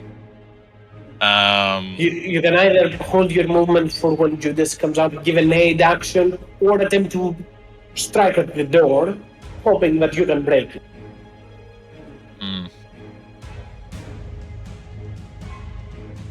Indeed. You know, this is one of those situations where you guys are like, really? The one time ever we want the knock spell? Fuck me. What kind of spell is this? Conjuration. I guess that conjuration. I will. Oh man, I can't even inflict wounds the door. It's not a creature. I was also probably immune to necrotic damage, but you know.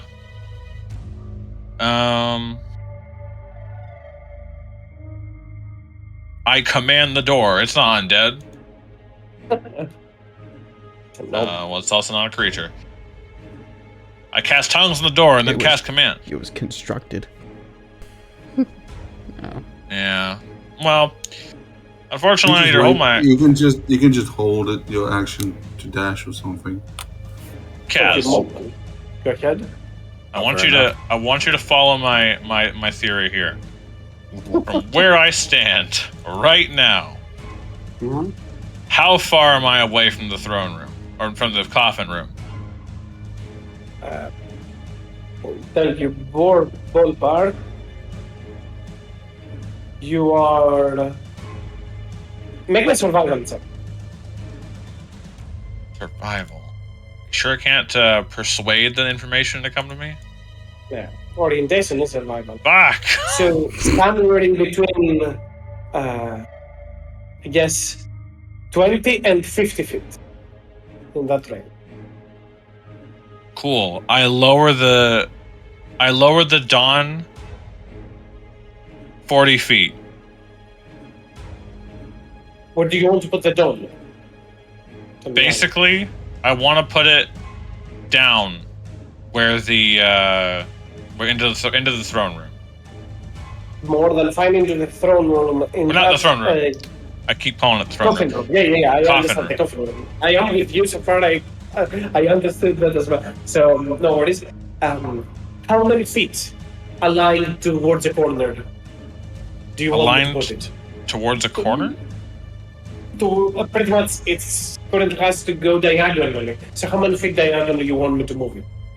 Your dorm span. It's pretty much similar to the distance I gave you, but you're doing ballpark. You don't know exactly where 40. them 40. are. 40 feet. Because that's a 30. It's a 30-foot cylinder. So if I put it that far, at least the center point is still in the air. You will soon find out if you did right or wrong. Anything else, Radiance? You still have an action. I hold my action to run through this door when it gets broken down in 3 turns. As Lunger sees you, Goel, approaching towards him, he will use one of the layered actions to call upon the spirits of the dead. Yet, as the spirit appears, it is in radiance. So, with disadvantage, it will attempt to life drain. I guess it's normal, but it doesn't hit you regardless. And Judas, you are up next. Get to the door. You said athletics test or I should attack. Ironically, I will take it. I have disadvantage in ability checks. Also, I don't know if he's made rolls for it or not, but anyway, probably don't have it anymore because that lasts until he succeeds. The disadvantage on ability checks. Yeah, that lasts for a minute before he rolls in the second. No. Yeah. You can re-roll every now or minute. something like that. Yeah, something I like that. run, So it's still up. yeah, each minute, yeah, end of each minute movement has to reroll. Anyway, I will recklessly attack this door. Go for it. Woo!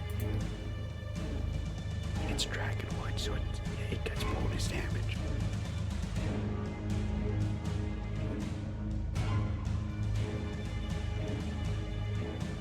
Let's see. Door's hit points. Your second attack will definitely break it. That was 10. 10. Oh, this stays down, eh? Yeah, this is where you're going. How much more movement speed you've got from there? Just tell me from here and I'll calculate it. Oh, that's 10, so what I would have left is 25. He has extra movement Yes, from Muggy, though.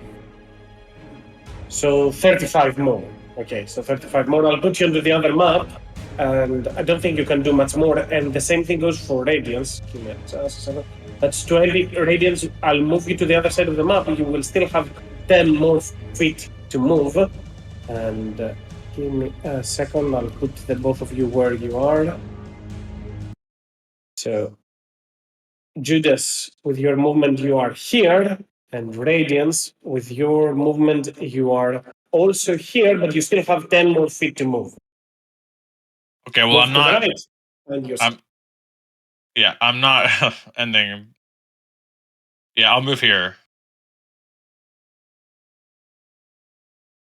And Judas, at the end of your turn, I need you to make a Constitution saving throw for the Dome spell. What spell? The The dawn. Dome spell, it's still in there. Wait, no, because the center of it is outside. It doesn't hit you. No, sorry. Radiance, if you want to move this way, feel free, because the center of the Dome is into the room. It doesn't come out from there. So it doesn't affect this area. I'll make it smaller, so it makes a little bit more sense of how it is. Something like that, because you actually aligned it in the center. And that is the 2 turns going up. See how many are left and what they can do. The creature in there will move towards Harmony, yet it takes Booming Blade damage. Roll me Booming Blade damage, Harmony. The creature will dash towards you. I think it's Do it. 2d8 or 3d8. Should be 3d8, I think, at our level.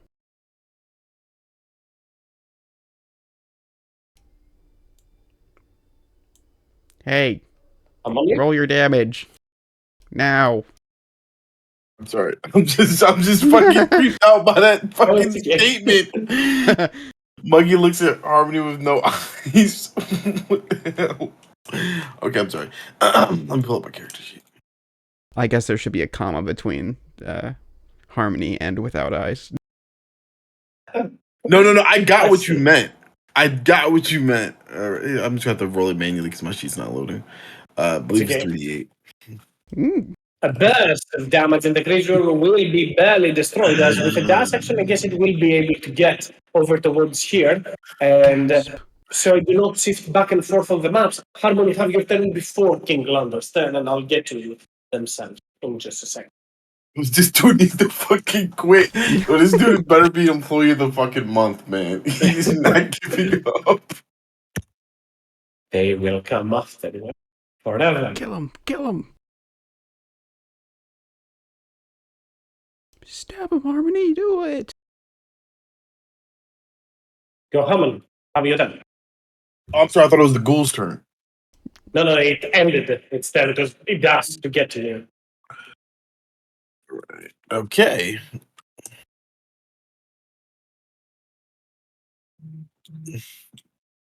All right. Sheet has officially loaded. Okay.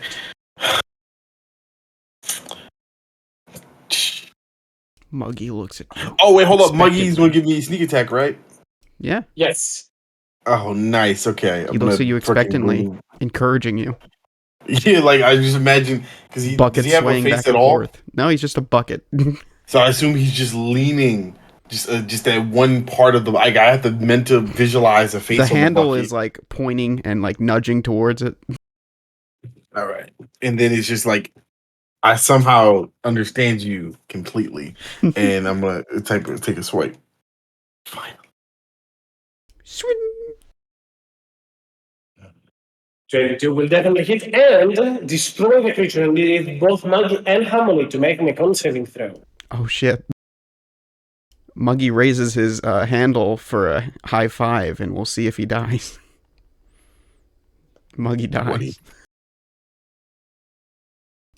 At the very least, Muggy gave you the 10 extra feet of movement. He gave his life for the cause. Oh, I'm gonna scoop my. Oh wait, did he disappear, or is it like it's still like a bucket? The bucket there? just falls to the ground, completely disheveled. Okay, I'm gonna take the bucket. Like I've grown attached to it in this short period of time.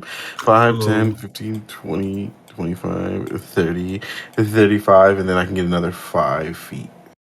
On the other side of the map, I'll put you over there in but a second. And now everyone is on the map. Yay! I'm just thinking we should have made Muggy like his daddy's coffin. I was considering it. All right, boom. But I didn't know how here, far he'd be action, moving. action. I don't see anything to attack. Oh, I usually vote Republic. I'm pretty sure I know the answer to this. Definitely feel Never mind, I know the answer to my question.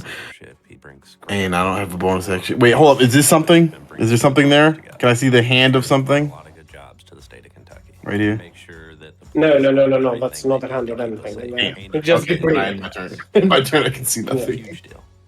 And Lunder is up next I'm gonna support as down there into the radiance as he finds themselves fitting, he will say, and he will advance up forward into the radiance and Does it? move behind you. It takes no regeneration, but takes 10 points of damage because he starts his turn in there, and I think he has disadvantage on all of his attacks. So, at disadvantage and also advantage from Reckless, he'll make a normal strike towards Gwen. He will turn and jump towards you, Gwen, like a primal beast. As you are usually in rage, so is he. And he jumps towards you, grabs you with his claws, and grapples you, as he will then bite you. The 16 hits you. And Lundar will just move out of the dawn spell and drag you with him, barely. so he can protect themselves through that. Seeing Vala and Jethros arising from the other side, as Vala is up next. She will move forward to be a bulwark for Jethros, and Vala will just use a Sacred Flame of this occasion, trying, because he doesn't have much more left, and might as well keep whatever she has left for when time is right. Let's see. However, he makes the saving throw, and Goel, you are up next. I'm gonna pull him back into the. Actually, I'm gonna grapple him first. Can I grapple? You can attempt to. Make me an athletics check. You know, it's a fun thing. I don't know if he made the save yet, but he has disadvantage. Goel, you don't have advantage, but he has disadvantage. Okay. What? Wow. What? He's under the effects of a cloud giant. Remember? Wait, aren't I as well? Yes. You both have the same modifier, plus 13. No, we do. I just rolled horribly. And he rolled insanely well. It's pure luck. Can I use my second or bonus action? You can use your second attack as well. Not your bonus action, but your second attack you can. Yeah, I'll use my second attack. Go for it. I'm slowly putting everyone on the initiative tracker with me, so you can see when your turns are up. 31.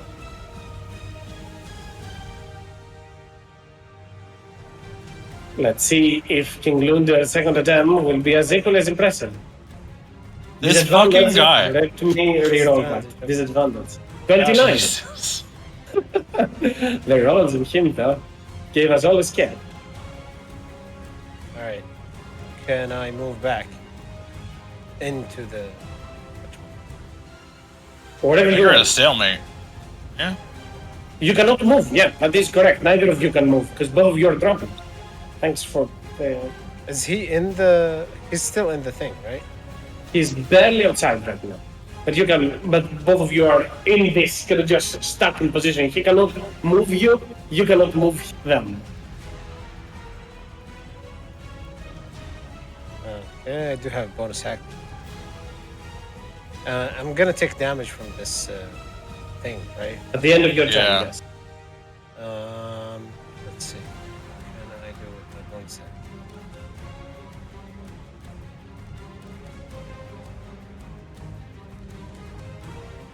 Bear with me.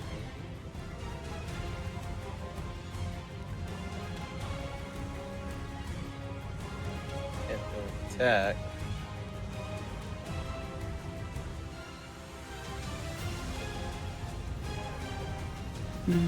And Hunter's Mark. That's good.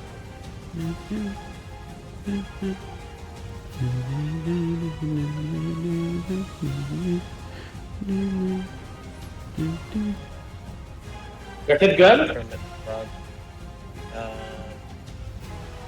Yeah, I am going to bonus action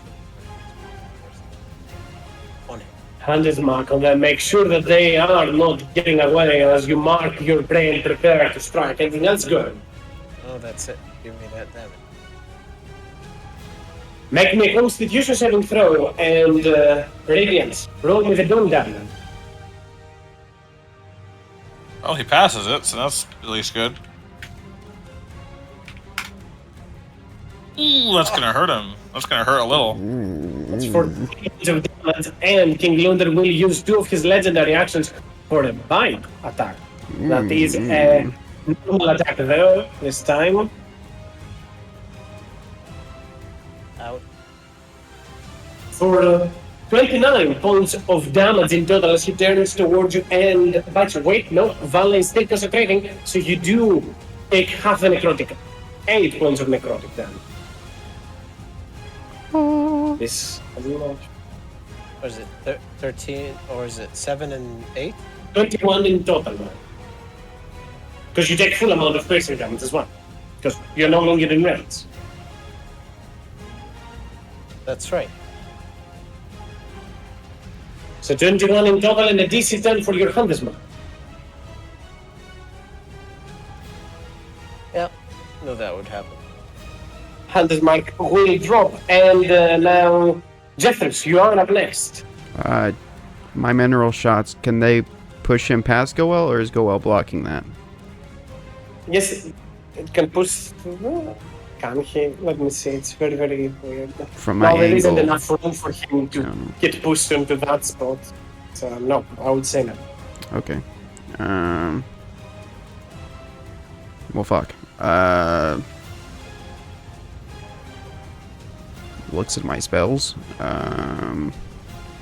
Just stab him in the butt. I'm holding him down. I'm not walking near that fucker. Shoot him in the butt. Fucking killed me last time. I will cast. I will cast. I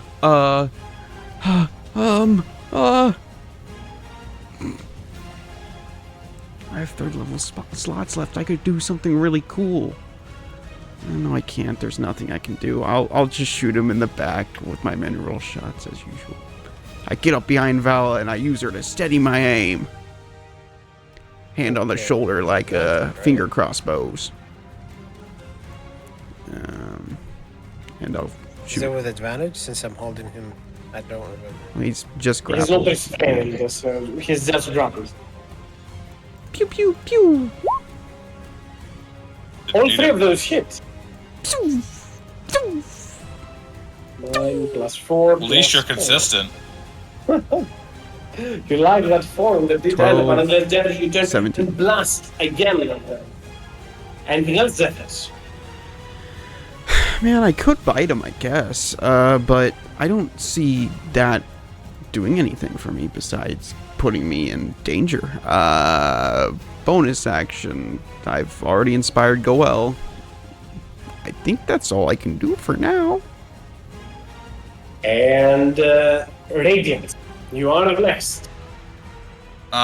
Radiance is just gonna try and hit him with everything she's got. So she'll move up C, and we'll just move the Dawn over just enough to get him over, like, towards Goel and Linder. I want to get it here too, like, just so he doesn't have any inching room. And then, yeah. And then I will, that's my bonus action, and as my action, I will cast at 3rd level a Dissonant Whispers. So he has to make a Wisdom save or take 5d6. Make the save, but takes half the damage. 5d6. That's F. That's 5 Fs in chat. 5d6. Good. That's good damage. He takes 11 points of psychic damage as King Luger holds you, Goel, into his hands, and he will turn towards you and speak, I guess we're going down together. And anything else, Radiance? Well, I'll move back, I guess, just a little bit to give Judas a path, but I'm not getting rid of the Dawn.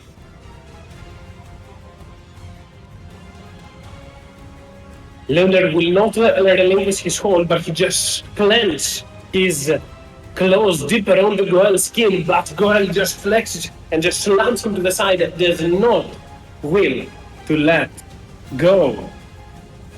Laird's action is up as well. He will turn around towards you, gaze at you, Jeffrus. Make me wisdom. Fuck you. Not a wisdom, a charisma saving throw. I'm great at those. So I'm gonna roll really He will poorly. kill one of you.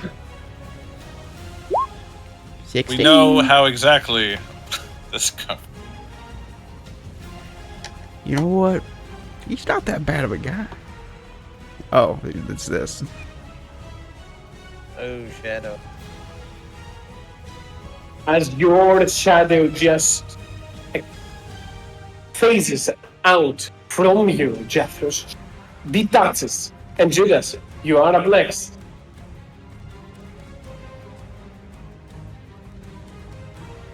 course, he's on the other side of the room. Oh. There's only one thing to do. A dashaholic into the sunlight. Run! Ah! Do I need... just yeah, I'm guessing that's a door, right? You can make it as a bonus action, unless you have something else to do as a bonus action. You can attempt to overpower him because you just move through him onto the other side. So you're behind them and technically be giving each other advantage. I'll try. Get him. I don't think he's just gonna go. I think he auto passes. Yeah, he's plus 13, doesn't he? Yeah, even if he rolls 1. Yeah, so I can't get past him, so I'll just end up there. That's me. You make a con save for the dawn. Actually, You take see what does. 14? I think it's 14 radiant, right? Yeah.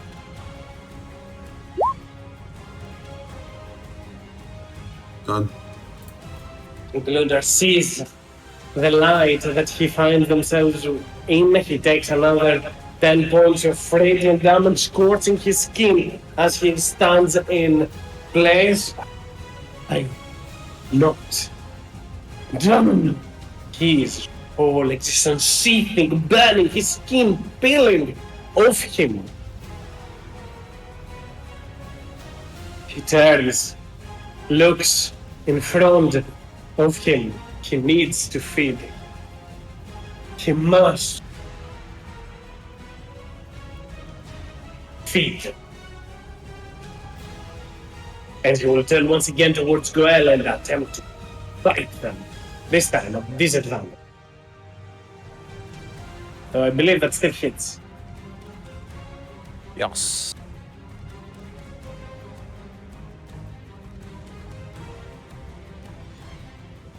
Yes, it hits.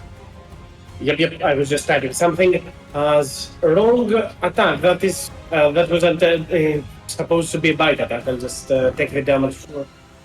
Both of them will hit, so take 10 points of piercing Goel, 2 points of necrotic. He regains 2 points of necrotic, and you also get another 13 points of bludgeoning damage from his hands on you, as he is doing everything that he can to try and bring you down with him at this point. Locked in there, Judas arises from the other side, and at the end of his turn, I am about to make a concept. Go ahead, Jeffers. Yeah, realization coming over him, remembering, the lore that he has recalled about all of this shit. Jethris is going to shout out, "Drop the fucking light! Drop the light, please! For Judas!" I'm about to make the con save for John. Is the light on or not? Just keep an eye. Because every damage. Radiance looks towards the situation. Judas looks back, turns to, when hearing Jeffrey screams it, and turns to Radiance. And just nods. Goel's skin burns a little, and you can see hissing. And Goel's, I guess, too. Almost. I can't tell if Judas was nodding to keep going or. It was a solemn nod, sad nod. Radiance will keep it. We'll keep bringing down the energy. Need to make a saving throw for King Lunder. Makes the save, so he takes 14 points of damage, that is, and not 14, sorry, because he has resistance as well, so that's 7. Yes.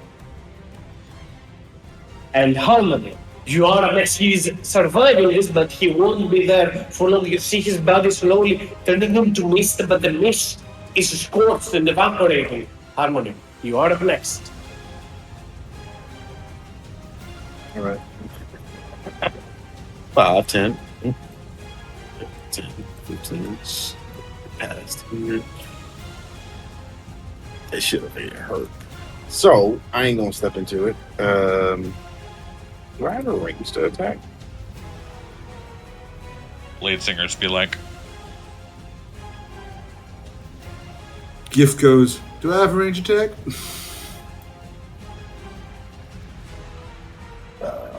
I have a dagger. Oh, I got a short bow. Okay. For now. Fuck it. I'm just go over there.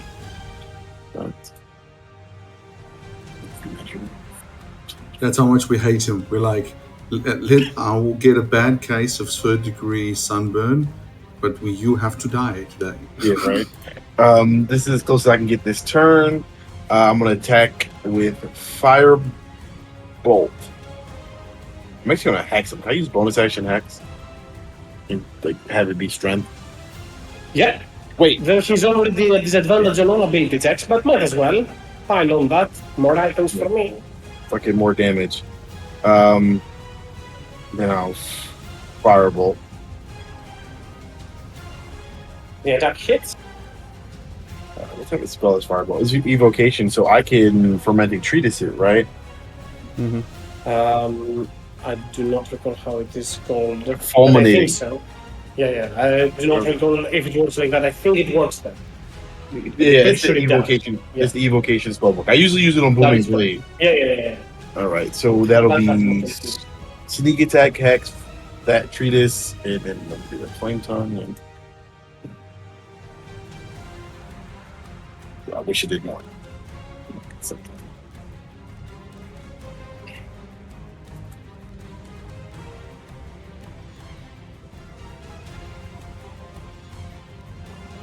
Flames break onto Harmony's hand, and he will burn a bolt of fire through the cover that Lunda might have. It will not matter. As Harmony, with that blow, how do you want to do this? Oh shit! I didn't realize he was that close to death. Ugh. Non-lethally. and non-lethal range attack. I'm not long little range attack. Here's lethal might plus the fire makes it lethal. Go for gold. Give us that juicy end of life. All right. When he opens his mouth to like try to bite Goel again, that's when I pull the firebolt back, and over the teeth and past the gums. Look out, stomach! Here comes the sun, and the bolt and hit him in his mouth, and like a burst of flames in his belly, and gas expels from his mouth, and he passes. No! And as the I burst feel I may have been a Fire. mistake here. strikes at King Lunda, a sudden realization might hit Judas or anybody else that was paying attention to that when it was spoken.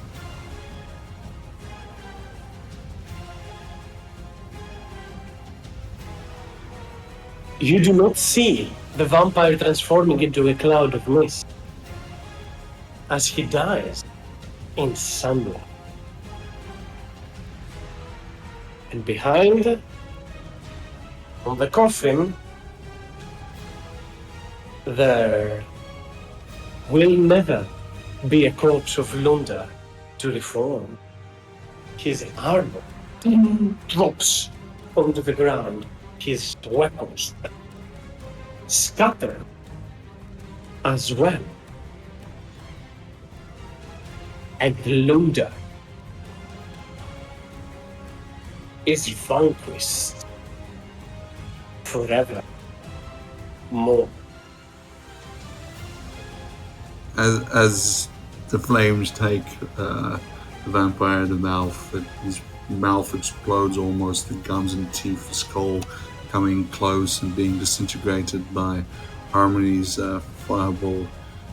Judas falls to his knees, sword leaning on the sword slightly, tears of blood coming down his cheeks.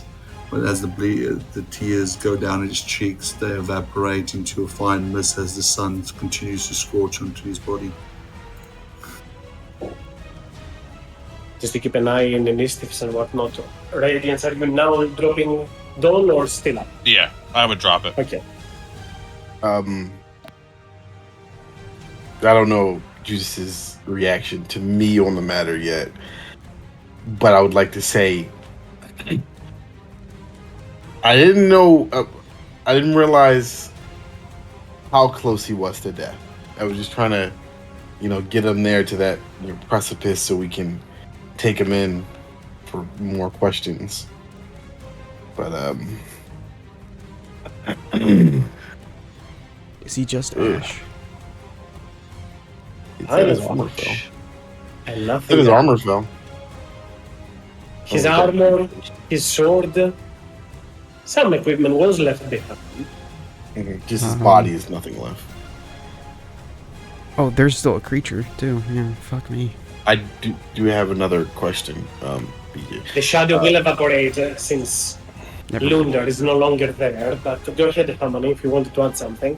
I'll drop an If I were to take some of his ashes, would it be identifiable, or would if I showed it to someone, they're like, oh, these are just regular ashes, or would they be able to identify like, oh, this was a vampire at a point? This is died. just us. This point. Okay. The main issue that this entails, I'll leave Jeffers to narrate probably. For those that might have not pieced together, that might be the issue in regards. Not issue, but yeah, go for it, Jeffers. Yeah, Jethris is gonna run over to the pile of ash as the before even the ghost evaporates, the shadow evaporates. He's running over and he's gonna try and, in absolute desperation, try and recover anything from the ash. But I know, both I and Jethris know deep down, there's nothing that can be done. Why are you playing in ashes, Jethros? We don't have a choice now. I'm We could. confused. It Judas could have been said- prevented. What? It's okay, could be Judas. prevented? It's okay, Jeffers. It's okay. As he says this, he actually starts aging. Seems like every minute they talk, he's like ages a year. Goel is gonna put his, pat very strongly on Judas's back, not realizing the extra strength he has. Turns to dust. Just breaks his back, and said, A battle well fought.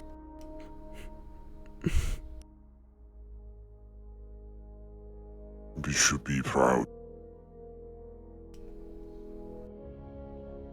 Why are you so grim?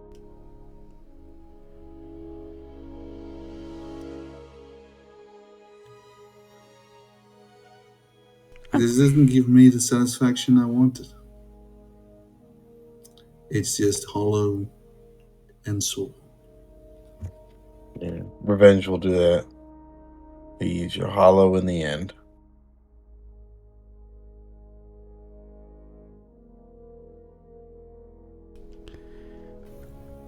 I mean, But at the same time, he stands up, and as Jeffers is still kneeling on the dust, Judas comes and stomps on the dust. He says, fuck him. Just fuck him. I mean, maybe you're. I mean, you're different, right? Maybe it didn't mean shit. Maybe you're gonna be fine. Jethro says, denying the age that is showing on Judas's face. I'm going. Don't worry, Jeffers. This was always going to be how it's supposed to end. And I'm not gonna die like immediately. I do believe it takes a while for the blood to burn out. How long? Don't know. But hey, and he kind of looks at his hair and is like, it might look good in grey. on that line, as Judas says. So, with a smile on his face, solemn and saddened one, is where we're going to put a pause to today's session, so we can fully be with this next week. However, before we finish the session, there is one thing that must be done.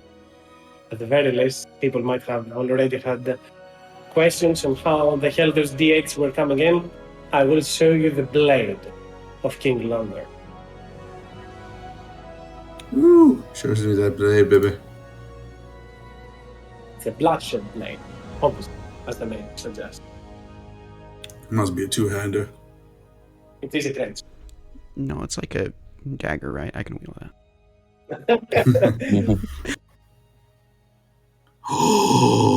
Ooh. Oh, this is so mine. This is mine. Mine. If I live. King No, I'm Luca, gonna die. the Damn it! second- Why do you give me things when I'm going to die? You That's so badass. Where is it? It's just below the dragon sword, above the round of a pack keeper. and you know, guess what's Judah's main ability score? Constitution. I know. He's so evil. This is literally the sword from your art too. Basically, with flares of I crimson. know, but you get the point. It's like here's your cake. I'm like, shit. I can't eat my cake. I can't eat my cake. I mean, your cake lasts as long as you live. Yeah, just don't die. Easy. Oh, that's gonna be easiest. Don't die. I do have a question. I have a question, Kaz. This might be broached in the next session. It's probably more ritually related, but I do remember that Judas took a number of juicy bites out of his vampire master. Daddy. Is that not? Maybe not. We have We'll to have to see. see. Yeah. But the theme of the last interaction is more so that now you are stuck with whatever results that is. Maybe they are good results, maybe they're bad results. But you don't get the option to choose to drink from Father's blood any longer. That sword's fucking I crazy. do have a question, because I'm still a bit confused. Did I just kill dude? You killed You might have sentenced him. Might have sentenced him in the best way to phrase it. So what? How good are you with vampire lore, homie? I don't know anything about vampires. So basic concept is, you might have missed it. You weren't even here when I said it. I think. Yeah. So basically, what happens is when the progenitor gets killed, all his get killed as die. So, for example, you know that old saying, kill the main werewolf and all the other werewolves die, or kill the main vampire, all the other vampire dies? I watch True Blood, man. They don't all die when their freaking master dies. It's the only vampire thing I really watched. Yeah, but this is the more canon one. So basically what happens is, because you're always connected to blood with him, unless you drink him dry and become the new head honcho, you're basically tied to him. So if he dies,